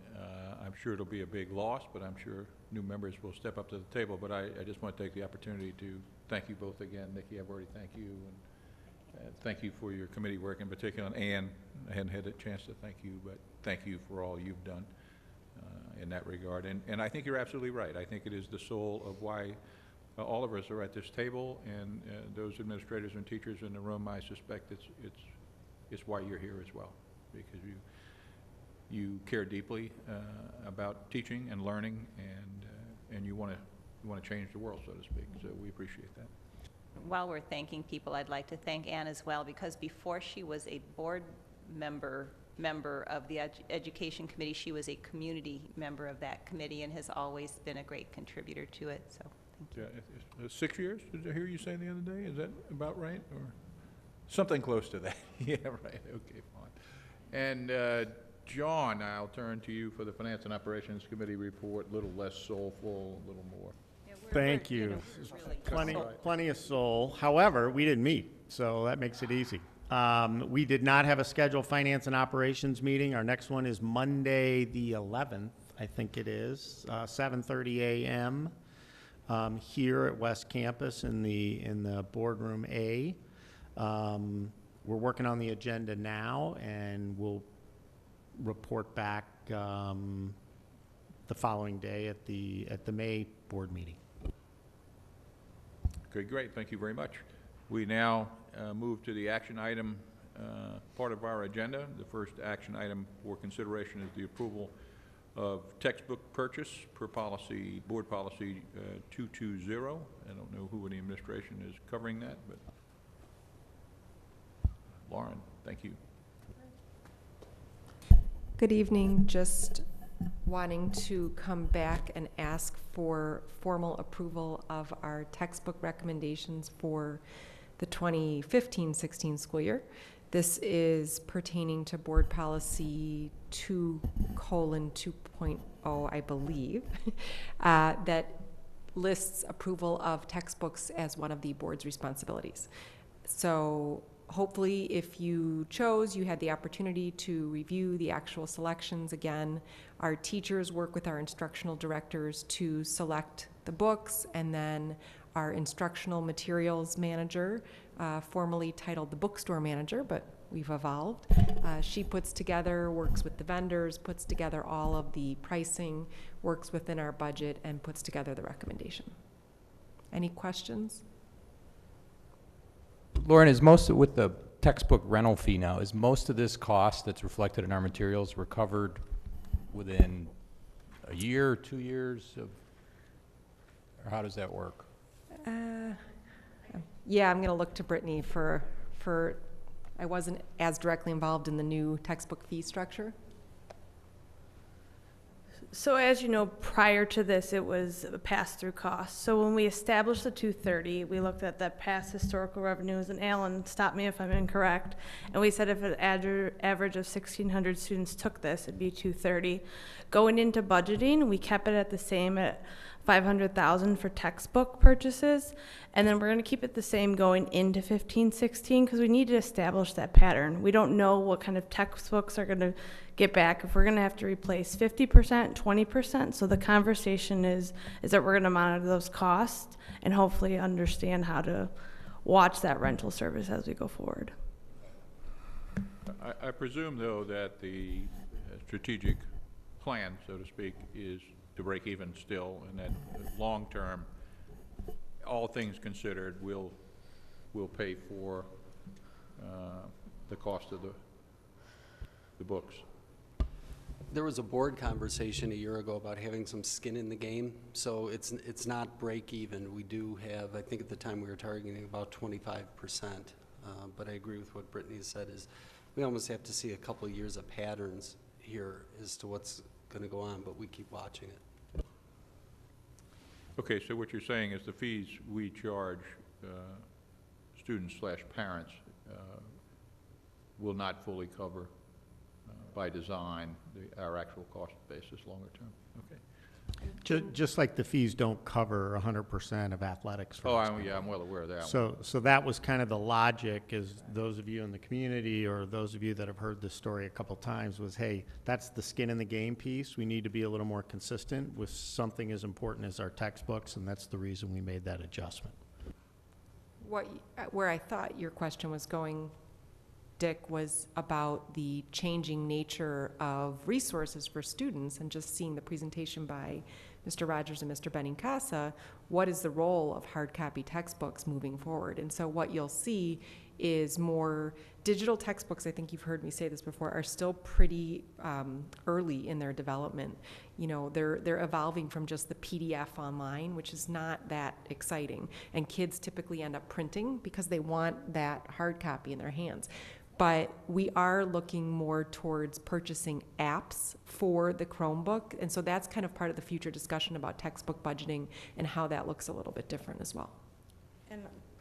And to add to that, Barry and I had met on Friday, and we're actually splitting the textbook budget, so we're going to do textbooks, hard copies, and we're going to track ebooks. So hopefully we'll get an understanding of what we're spending on apps, ebooks going forward versus hard textbooks. So we're going to track that. Great, thank you. And just one other thing with the new replacement books we have. What do we do with the old books? Yes, I know you had asked that. We have a procedure that we have to follow that's board policy regarding disposal. And so we go through a series of steps, and Brittany can actually explain it, and how we ultimately get to donation, which I know is what you asked about. So per the board policy, the first thing we have to do is sell any surplus items in a public sale. So what we've been doing is there's this online auction house. If Cornelius has excess supplies for technology and no one else in the district needs it, or if Carol has some stuff that needs to get rid of, textbooks are going to follow this line. I don't know what the marketplace is online for used textbooks, so we're going to explore that option. From there, if we don't have sell it through there, we see if there's another school district that would like this in donation. If no one wants to take it, which we've had this case with desks and stuff, then we scrap it from there or recycle. Okay, I just wanted to make sure that they don't get scrapped right away. I remember being in high school here, where last day of school, the dumpsters were overflowing with books. Yeah, and we don't live very far from communities that would welcome the additional resources. That was my point. Mm-hmm. The library has a book sale every year, and I know they have a way. They don't sell every book through the book sale. They have a way to donate or distribute those books to needy communities, needy schools. So you may want to check with Kay Grabby at the Lake Forest Library. Just what she needs, more books. Able to help you. Great, thank you. Okay, I'll entertain a motion for approval, please. I move that the Lake Forest Community High School District 115 Board of Education approve the textbook purchase as presented. Second. Thank you very much. Any further discussion, board members? Okay, Mrs. Barrett, roll call, please. Mr. Mormon? Aye. Mrs. Snoblin? Aye. Mrs. Sorensen? Aye. Mr. Markison? Aye. Mr. Schreiber?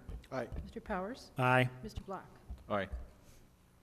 Thank you very much, board members. The next action item is the approval of tuition-based students' attendance in our transition program.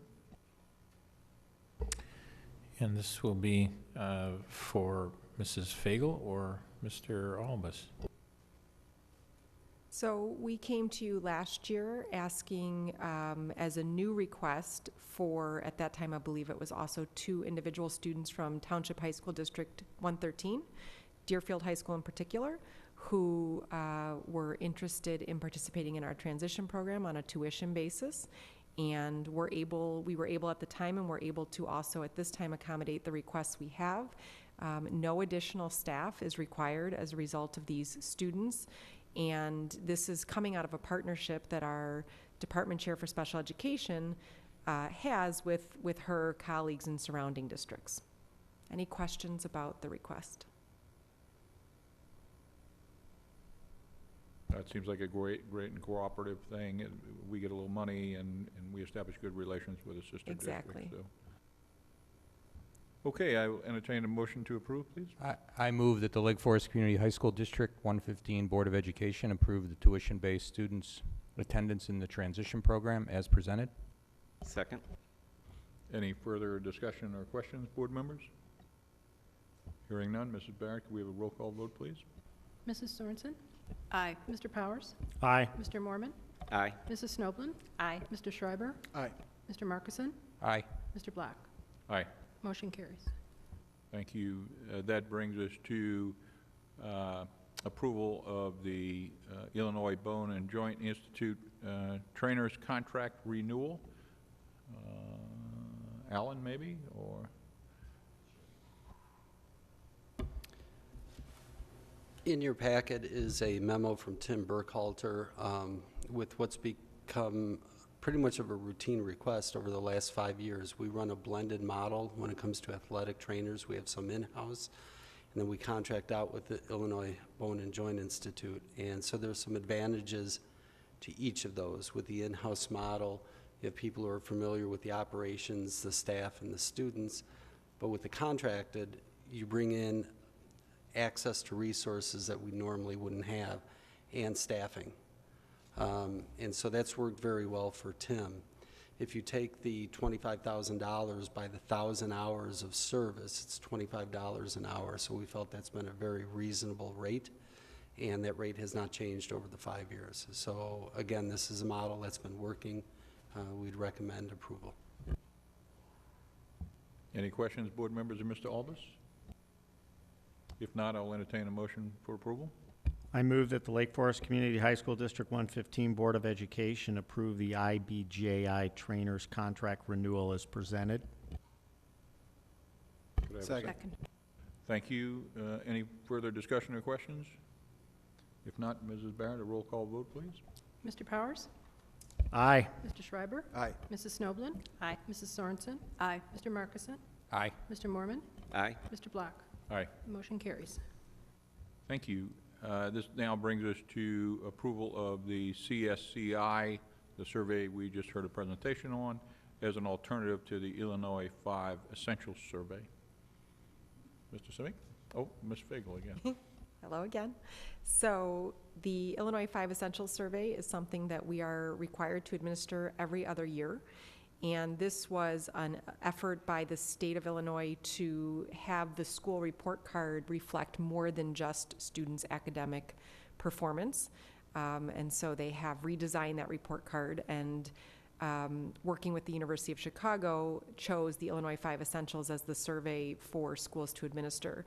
There was quite a bit of pushback from different school districts, boards throughout the state, in that why should that be the only tool? Different surveys serve different purposes, and so the board responded to that by offering 3 different alternatives, and the CSCI happens to be one of them, which I think also validates our choice that, you know, this is an established tool that's respected. And it also worked really well for District 115 because we have a history of using the CSCI. So what you saw in your packet is a sign-off by the president of the LFEA, and then the board needs to take action to approve our submission of our CSCI results as an alternative to the Illinois 5 Essentials. Questions, board members? If not, I would entertain a motion to approve again. I move that the Lake Forest Community High School District 115 Board of Education approve CSCI as alternative to Illinois 5 Essentials Survey as presented. Second. Thank you very much. Any further comment or questions? Hearing none, Mrs. Barrett, please. Mr. Schreiber? Aye. Mrs. Snoblin? Aye. Mr. Mormon? Aye. Mr. Markison? Aye. Mr. Powers? Aye. Mrs. Sorensen? Aye. Mr. Block? Aye. Thank you. Thank you very much. That now brings us to approval of the Whipple consulting contract. And I would just open this discussion by saying, in spite of the incredible graciousness and talent and dedication of Mrs. Whipple, this always seems to engender some discussion, both at the community level and at the board level, and this year has been no different. So, Mr. Simic, do you want to say a few words? I sent a memo to the board last week, and also included a number of things in both the contract and another write-up in the board packet that is also publicly available. One of the things that most jumps out in terms of our work with Mrs. Whipple is that she is far more than a media consultant. She is a community resident. She has, at this point, a longer history, having worked for the district for 20-plus years, longer tenure with us than any administrator that we have in the district, and also enjoys remarkable connections. And there was no better evidence of that, of those connections than just recently. I'm working on a project exploring a joint venture with a community group, and neither that community group nor I had any idea that all of the discussions that we were having had occurred about 10 years ago. And a short time later, I discussed this with Mrs. Whipple. A short time later, I came back to my office to find the file on all of those discussions, board briefs, community meetings, and so on, sitting on my desk waiting for me, which we are going to go over in our next meeting with this particular community group. So I find her performance exemplary. There may be some that perform as well as Mrs. Whipple, but none better in our entire organization. So I recommend her and this contract wholeheartedly. Any questions of Mr. Simic? No, but I'd like to make some comments. You know, I think, and I'll look at my friend Ann as I say this. You know, it's funny, as so things change, so they say the same, right? I mean, one thing that I've found in the last 2 years, and part of this is really my responsibility as a board member to inject myself a little more where appropriate into some of the activity. But one thing I do know is Ann is classy. Ann is professional. She's charismatic. She is incredibly knowledgeable and has woven her way through a whole lot of very complex issues through a lot of really difficult times. And despite that, she's also very fun. So she's somebody that, you know, I would love to work with more, somebody that I would certainly like to learn more from. And when I sum all that up, some of it's, she's courageous, because we sit here, you know, irrespective of some of our opinions, and I've used this line before, which was my father's favorite line growing up: why spoil a good story with a few facts? So a lot of the facts and the stuff that Ann doesn't necessarily get communicated. You hear all kinds of other stories from time to time, and as you've moved from, you know, administration to administration and problem to problem and balancing 67 and 115, you know, you navigate a lot of stuff. Okay, that being said, as I move to my personal responsibility as a board member, financially and otherwise, there's questions that pop up. And this is where, you know, my mea culpa to the community, because I haven't done my homework. So part of this was a little bit of a surprise. But what have we learned from all the stuff that Ann's done? You know, it's great to hear from Mr. Simic that, you know, she's certainly, you know, you're kind of the Jane Bond, you know, version of James Bond and doing all these things that help and support Mike. But what can we do better? And selfishly speaking, how can you better help us as board members? Because one of the things that comes to mind, and particularly, look, Ann, you're the first olive out of the jar when it comes to some of these conversations about contract employees. And I think we need to challenge ourselves, me included, to better understand how we're utilizing these resources. And I would just end my comments with, I would like to ask the board to postpone the vote, because I personally am not sufficiently knowledgeable enough to really understand, to come to your defense in the community about all the things that you do and the economics and the ebbs and flows of some of that stuff over time and separating fact from fiction. I can't do that. And so I would be hypocritical if I didn't say that in the public, if I didn't say that to fellow board members, and Ann, if I didn't say that directly looking at you. Hopefully you know me well enough. My style is pretty straightforward. I'll be the first to apologize. I'll be the first to admit fault. And you know, at this point in time, I'm just not very comfortable in sitting here tonight, knowing also the added complexity and the craziness of what many of us have experienced over the last, you know, year or so. We're going to have 3 new board members next month that are going to have questions, that are going to feel as though, you know, we didn't really vet this thing the right way and did something quickly. And I do not.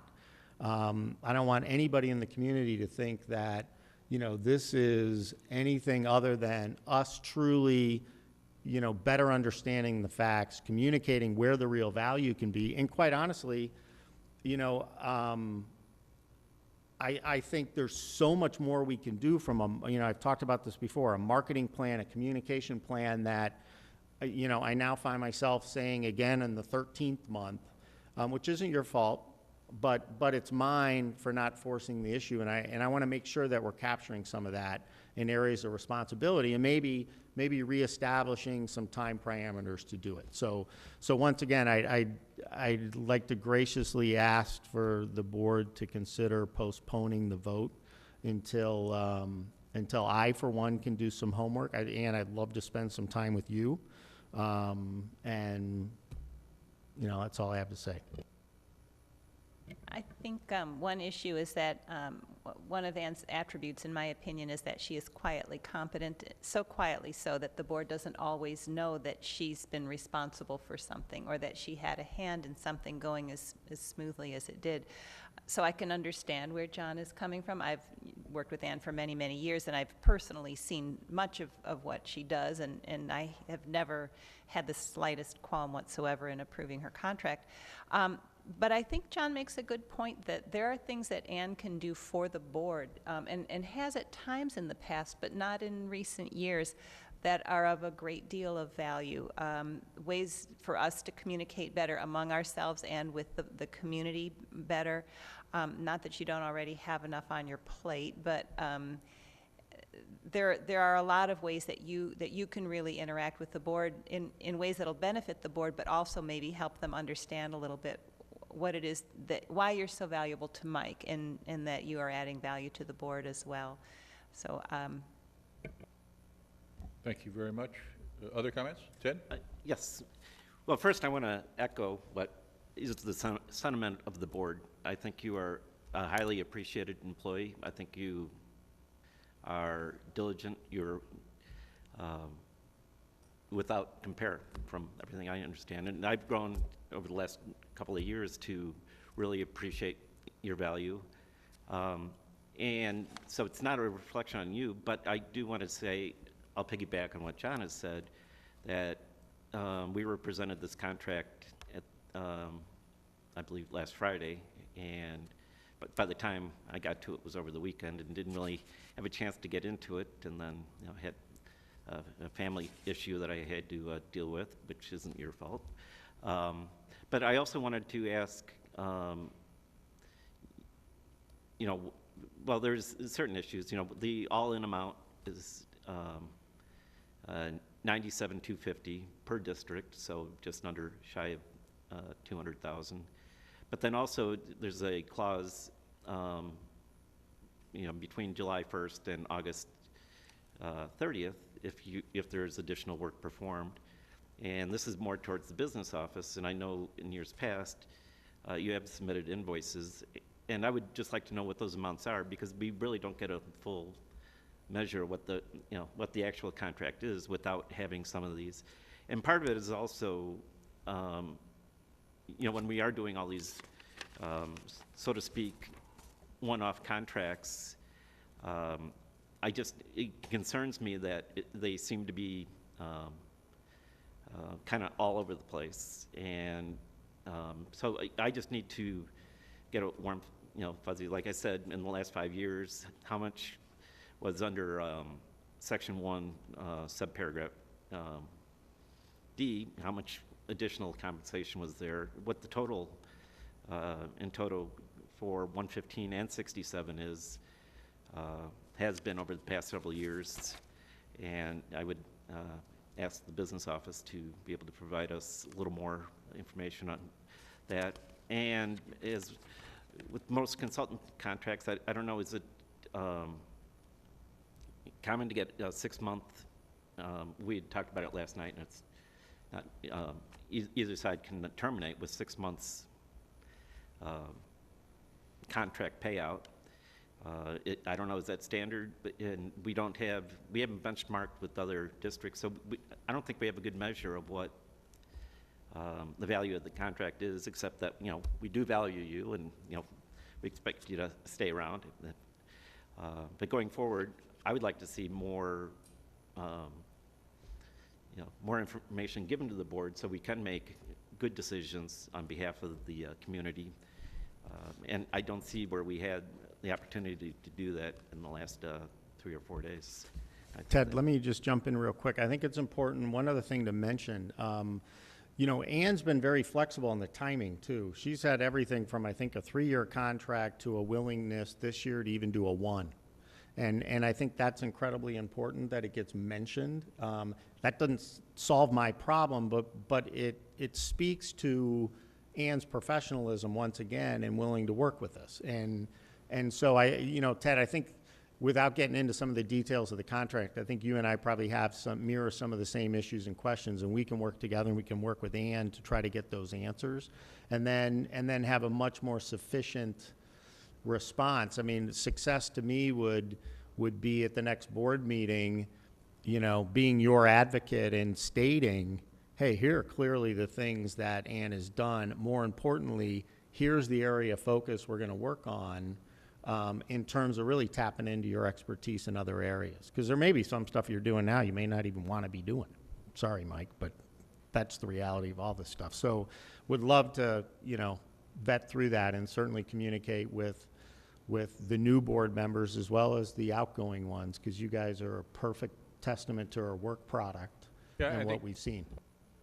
Yeah, I think we want to be careful to separate the contract language itself from the direction that Ms. Whipple may get from the superintendent or from the board. But are there other comments, board members? That was pretty much, you cut me off right before I was going to finish anyway. Oh, but sorry, anyway, go ahead. Ms. Whipple, Go thank ahead, you Ted. for your Thank time, you. and I do appreciate it. And I think we would all be willing to support this at the next go-around after we've had a little time to review and get questions answered. Thank you. Ms. Sorensen? Ann, I think what we're trying to say is we beg your pardon, and we are all works in progress, and we were just caught a little flat-footed and not fully prepared because it's April. Yeah, and I'll We have take work to some of do. the blame for that in the sense that, as all of you at this table know, and many of the administrators know, this is a very busy time of the year usually, particularly every second year when we have a board turnover. There's a lot of things going on that need to be worked out. We're also in the midst of discussions on a number of other topics which are unusual with other constituencies at the school, and we've had some turnover in the administrative ranks that we're trying to deal with. So not by way of excuse, just rationale. I freely admit, number one, as an old guy, and number two, as an old board member who's been conditioned to these things over the years, that I lost track of the fact that most of the people sitting at this table had not previously been exposed to this and previously been exposed to the discussion and material that has historically been presented to help you know, everybody understand what the situation is.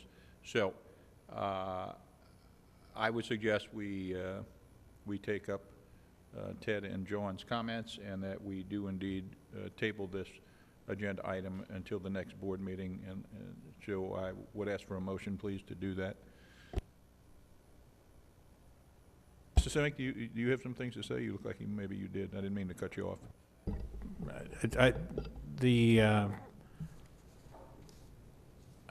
I think there are some things that we can iron out in terms of we've worked hard to send materials to the board, and in the hope that we would have time to address whatever concerns people might have early, late in the week or early in the week of the board meeting. And one of the things that does for us is that when we receive questions, we have the opportunity to share the answers with all 7 board members, because frequently when one person has a question, the answer to that is either on somebody else's mind or of interest to them.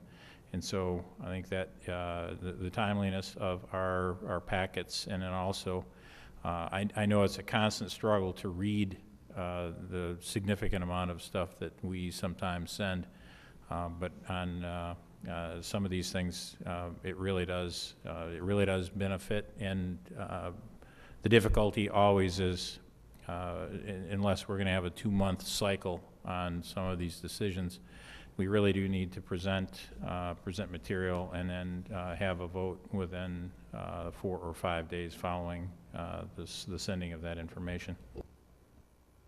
Yeah, and I'll have some comments to make about that broadly once we make a decision here as to what we're going to do tonight with this agenda item. So is there support for a motion to defer this to the next board meeting?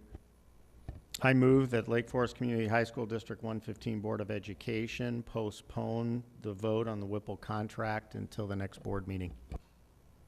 Second. Is there any discussion, board members, or comments anybody would like to make? If not, Mrs. Barrett, I presume we need a roll call for this. Thank you. Mrs. Sorensen? Aye. Mr. Powers? Aye. Mrs. Snoblin? Aye. Mr. Schreiber? Aye. Mr. Mormon? Aye. Mr. Markison?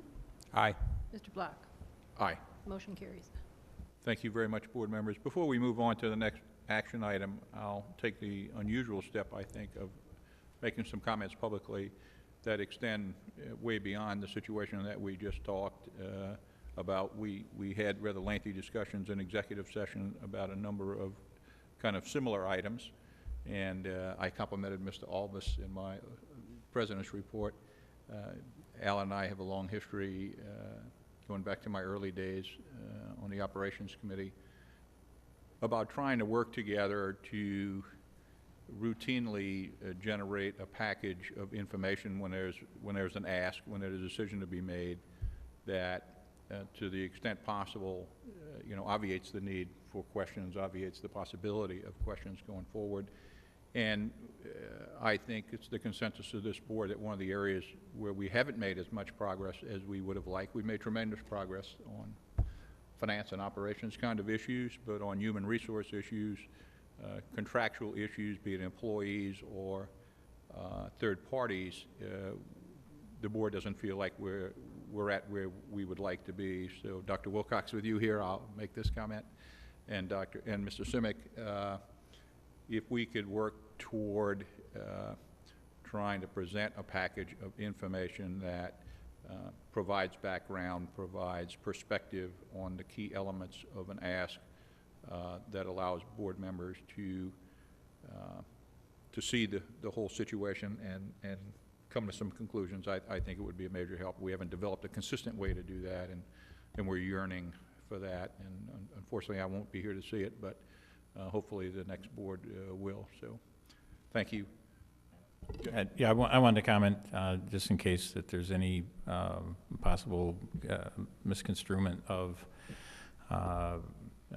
who is responsible for the ask in this instance, both the items that we talked about in closed session and also the third-party consulting contract that we have before you, those are things that are from me, and I'll have to say that I did not anticipate some of the challenges that we're having with these things, because I thought it was going to be something of a boilerplate, like you mentioned, Mr. Block, sometimes overlooking the fact that this is the first time through some of this for some of our folks is an important item of consideration. Yeah, my comments aren't meant to cast blame anywhere, and you made a comment the other day. It's through confrontation that we deepen our bonds, and I think Alan can tell you over the years we had our confrontations and discussions, and I think we've not only remained cooperating business partners, if I can put it that way, but friends as well. So I don't mean to cast dispersions anywhere, and as I said earlier, I take as much blame for this as anybody else. I should have realized that this was a reasonably new subject, or a totally new subject for some of our board members, many of our board members, and that just didn't sink in for me. So I appreciate everybody's forbearance. I appreciate the discussion that we have been able to have, and I hope that the ongoing board members and the new board members are afforded a package of information that will allow them to make a comfortable decision at the next meeting. So, and Ann, thank you very much for your patience. I hope you hear loud and clear that this is an issue, isn't an issue relating to you necessarily. It's an issue of information flow and allowing the board to just put in perspective what's being proposed. So that'll bring us to our next.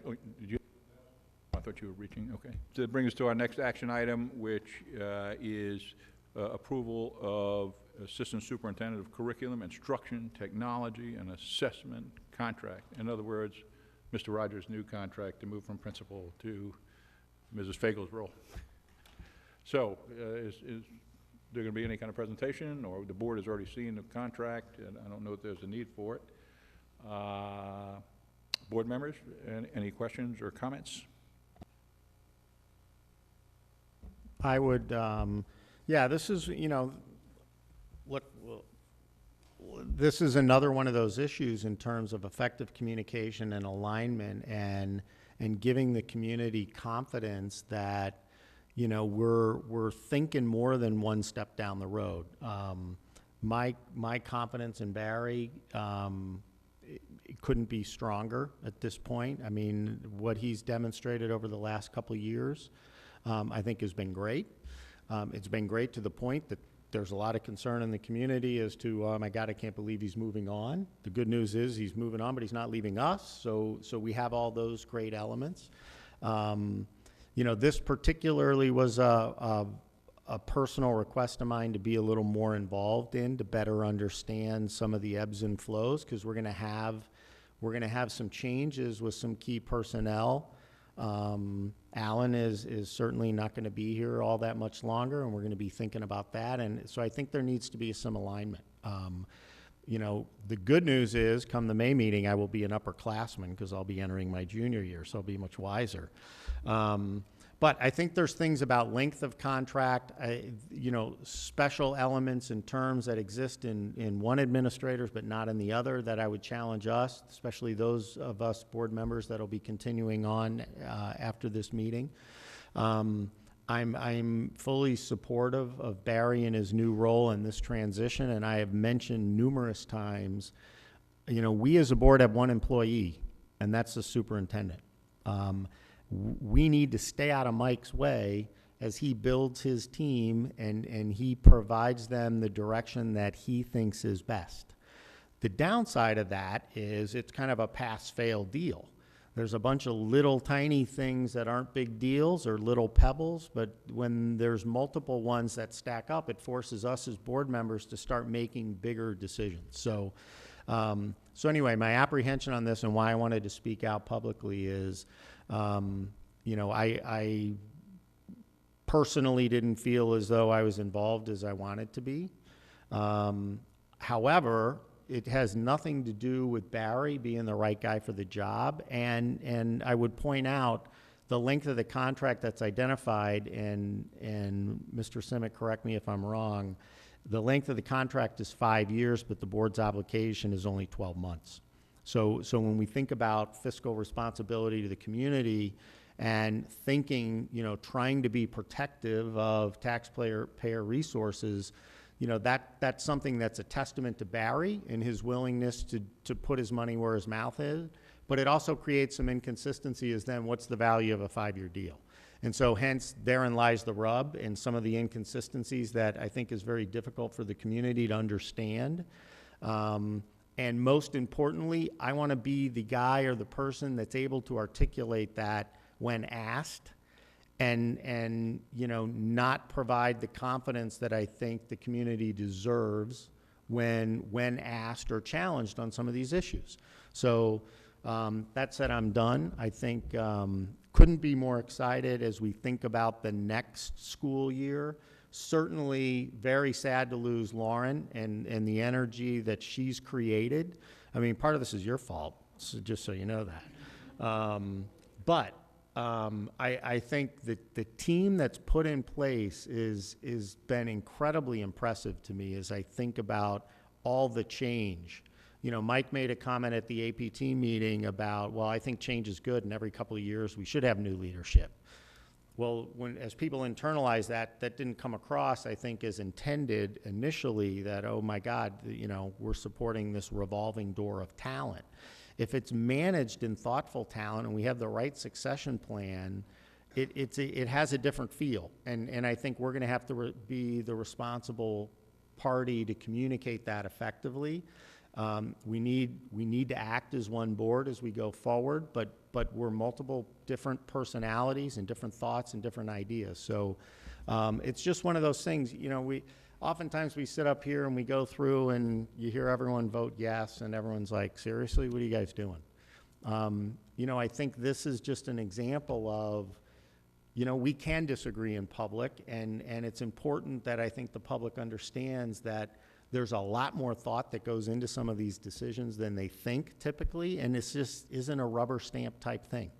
And so, sometimes there's drama. Hopefully that'll be minimized, and if there is drama, hopefully it's only more in the positive sense than anything else. And it's debated, it's discussed, it's voted on, and we move forward. So anyway, Barry, I'm excited for you in your new role and have no problem approving things going forward.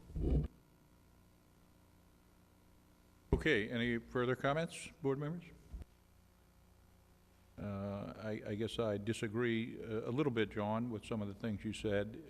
I think that what's been proposed represents the template of the latest senior administrator contract. I think, I think it's important all of us, all of you going forward from here on out, be as diligent as you can in looking through the board materials and, getting to the administration with any questions you may have. If there are no further comments, do I hear a motion for approval?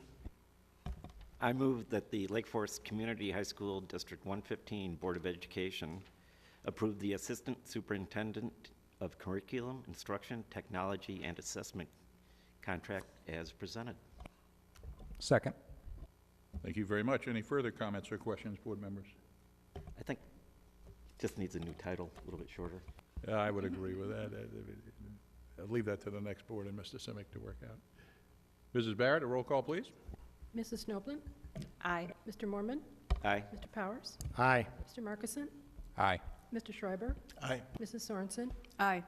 Mr. Black? Aye. Motion carries. Thank you very much, board members.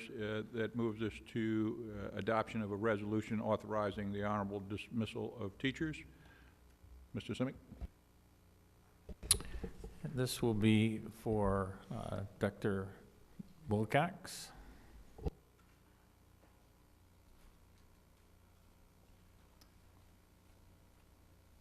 You should have some, do you have resolutions in front of you? Okay.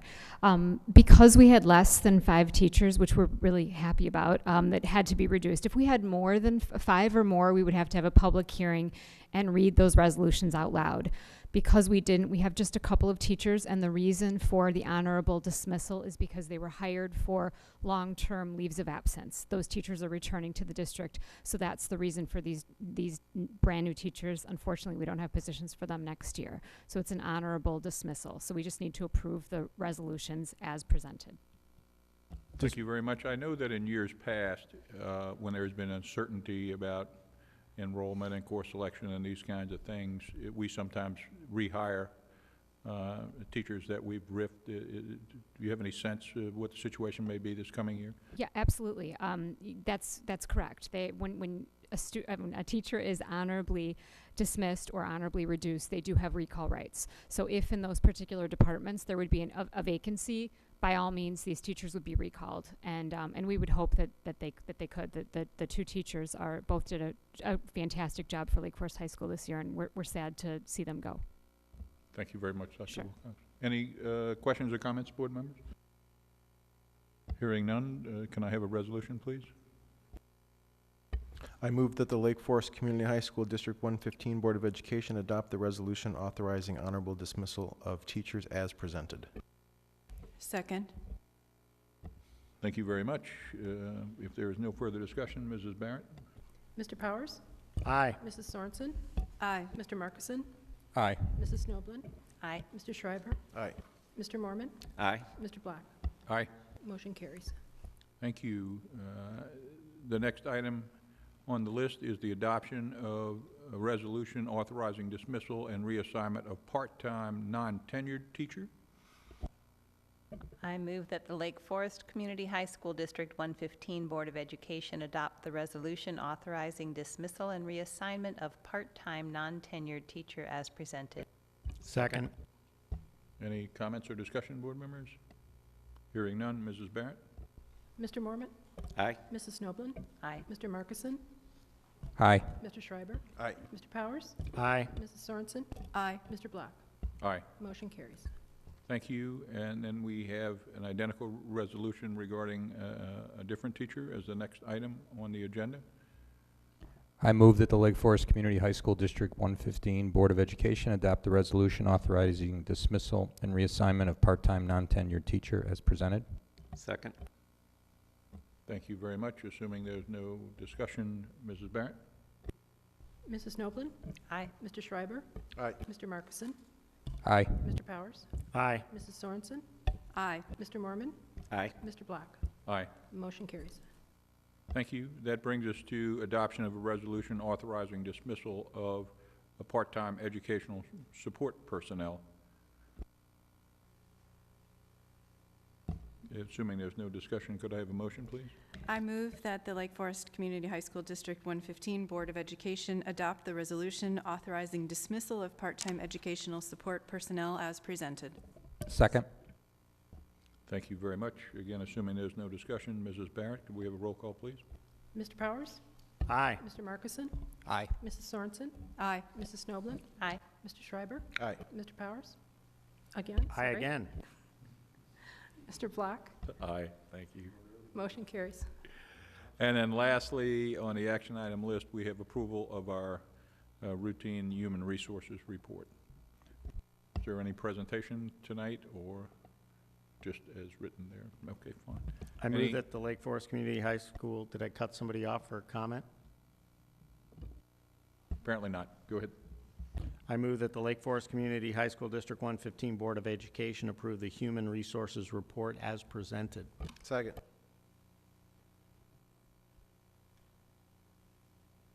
Is that a second that I heard? Thank you. I didn't quite understand that. I appreciate it. Any comments or discussion? I presume none. Mrs. Barrett? Mr. Mormon? Aye. Mrs. Snoblin? Aye. Mrs. Sorensen? Aye. Mr. Markison? Aye. Mr. Schreiber? Aye. Mr. Powers? Aye. Mr. Black? Aye. Motion carries. Thank you. Which brings us to our consent agenda. Board members, as you will remember, any item can be removed from the consent agenda at the request of a board member. Tonight's consent agenda consists of approval of disbursements payroll and financial statements of March 2015, minutes of a regular meeting March 10, 2015, minutes of an executive session March 10, 2015, minutes of a special meeting, the community open house on March 12, 2015, and the routine disposal of audio recordings from executive sessions. Board members, is there anyone who would like to see any of these items removed or modified? No, and I think a hand vote is good for this, Mrs. Barron, or does that need a roll call? We need a roll call. Okay, could we have that roll call, please? Oh, we need a motion. I'm sorry, I'll do I it. apologize. I'm moving ahead. I move that the Lake Forest Community High School District Board of Education approve the consent agenda items, including, do I need to read them? No. As presented. Second. Thank you. Assuming there's no discussion, Mrs. Barrett? Mrs. Sorensen? Aye. Mr. Powers? Aye. Mr. Mormon? Aye. Mrs. Snoblin? Aye. Mr. Schreiber? Aye. Mr. Markison? Aye. Mr. Black? Aye. Motion carries. We had we had 3 FOIA requests during the month, 2 from Mrs. Thorner and 1 from an attorney, which was a commercial request as opposed to a community request. In terms of announcements, our annual spring musical at the Raymond Moore Auditorium is scheduled for April 30th, May 1st, and May 2nd, all at 7 p.m. As has been mentioned a couple of times tonight, we have our first ever TEDx event scheduled for this Thursday, April 16th, beginning at 10 a.m. and lasting essentially for the rest of the school day. On Wednesday, April 22nd, we have our Wall of Fame ceremony, as Mr. Simic commented earlier.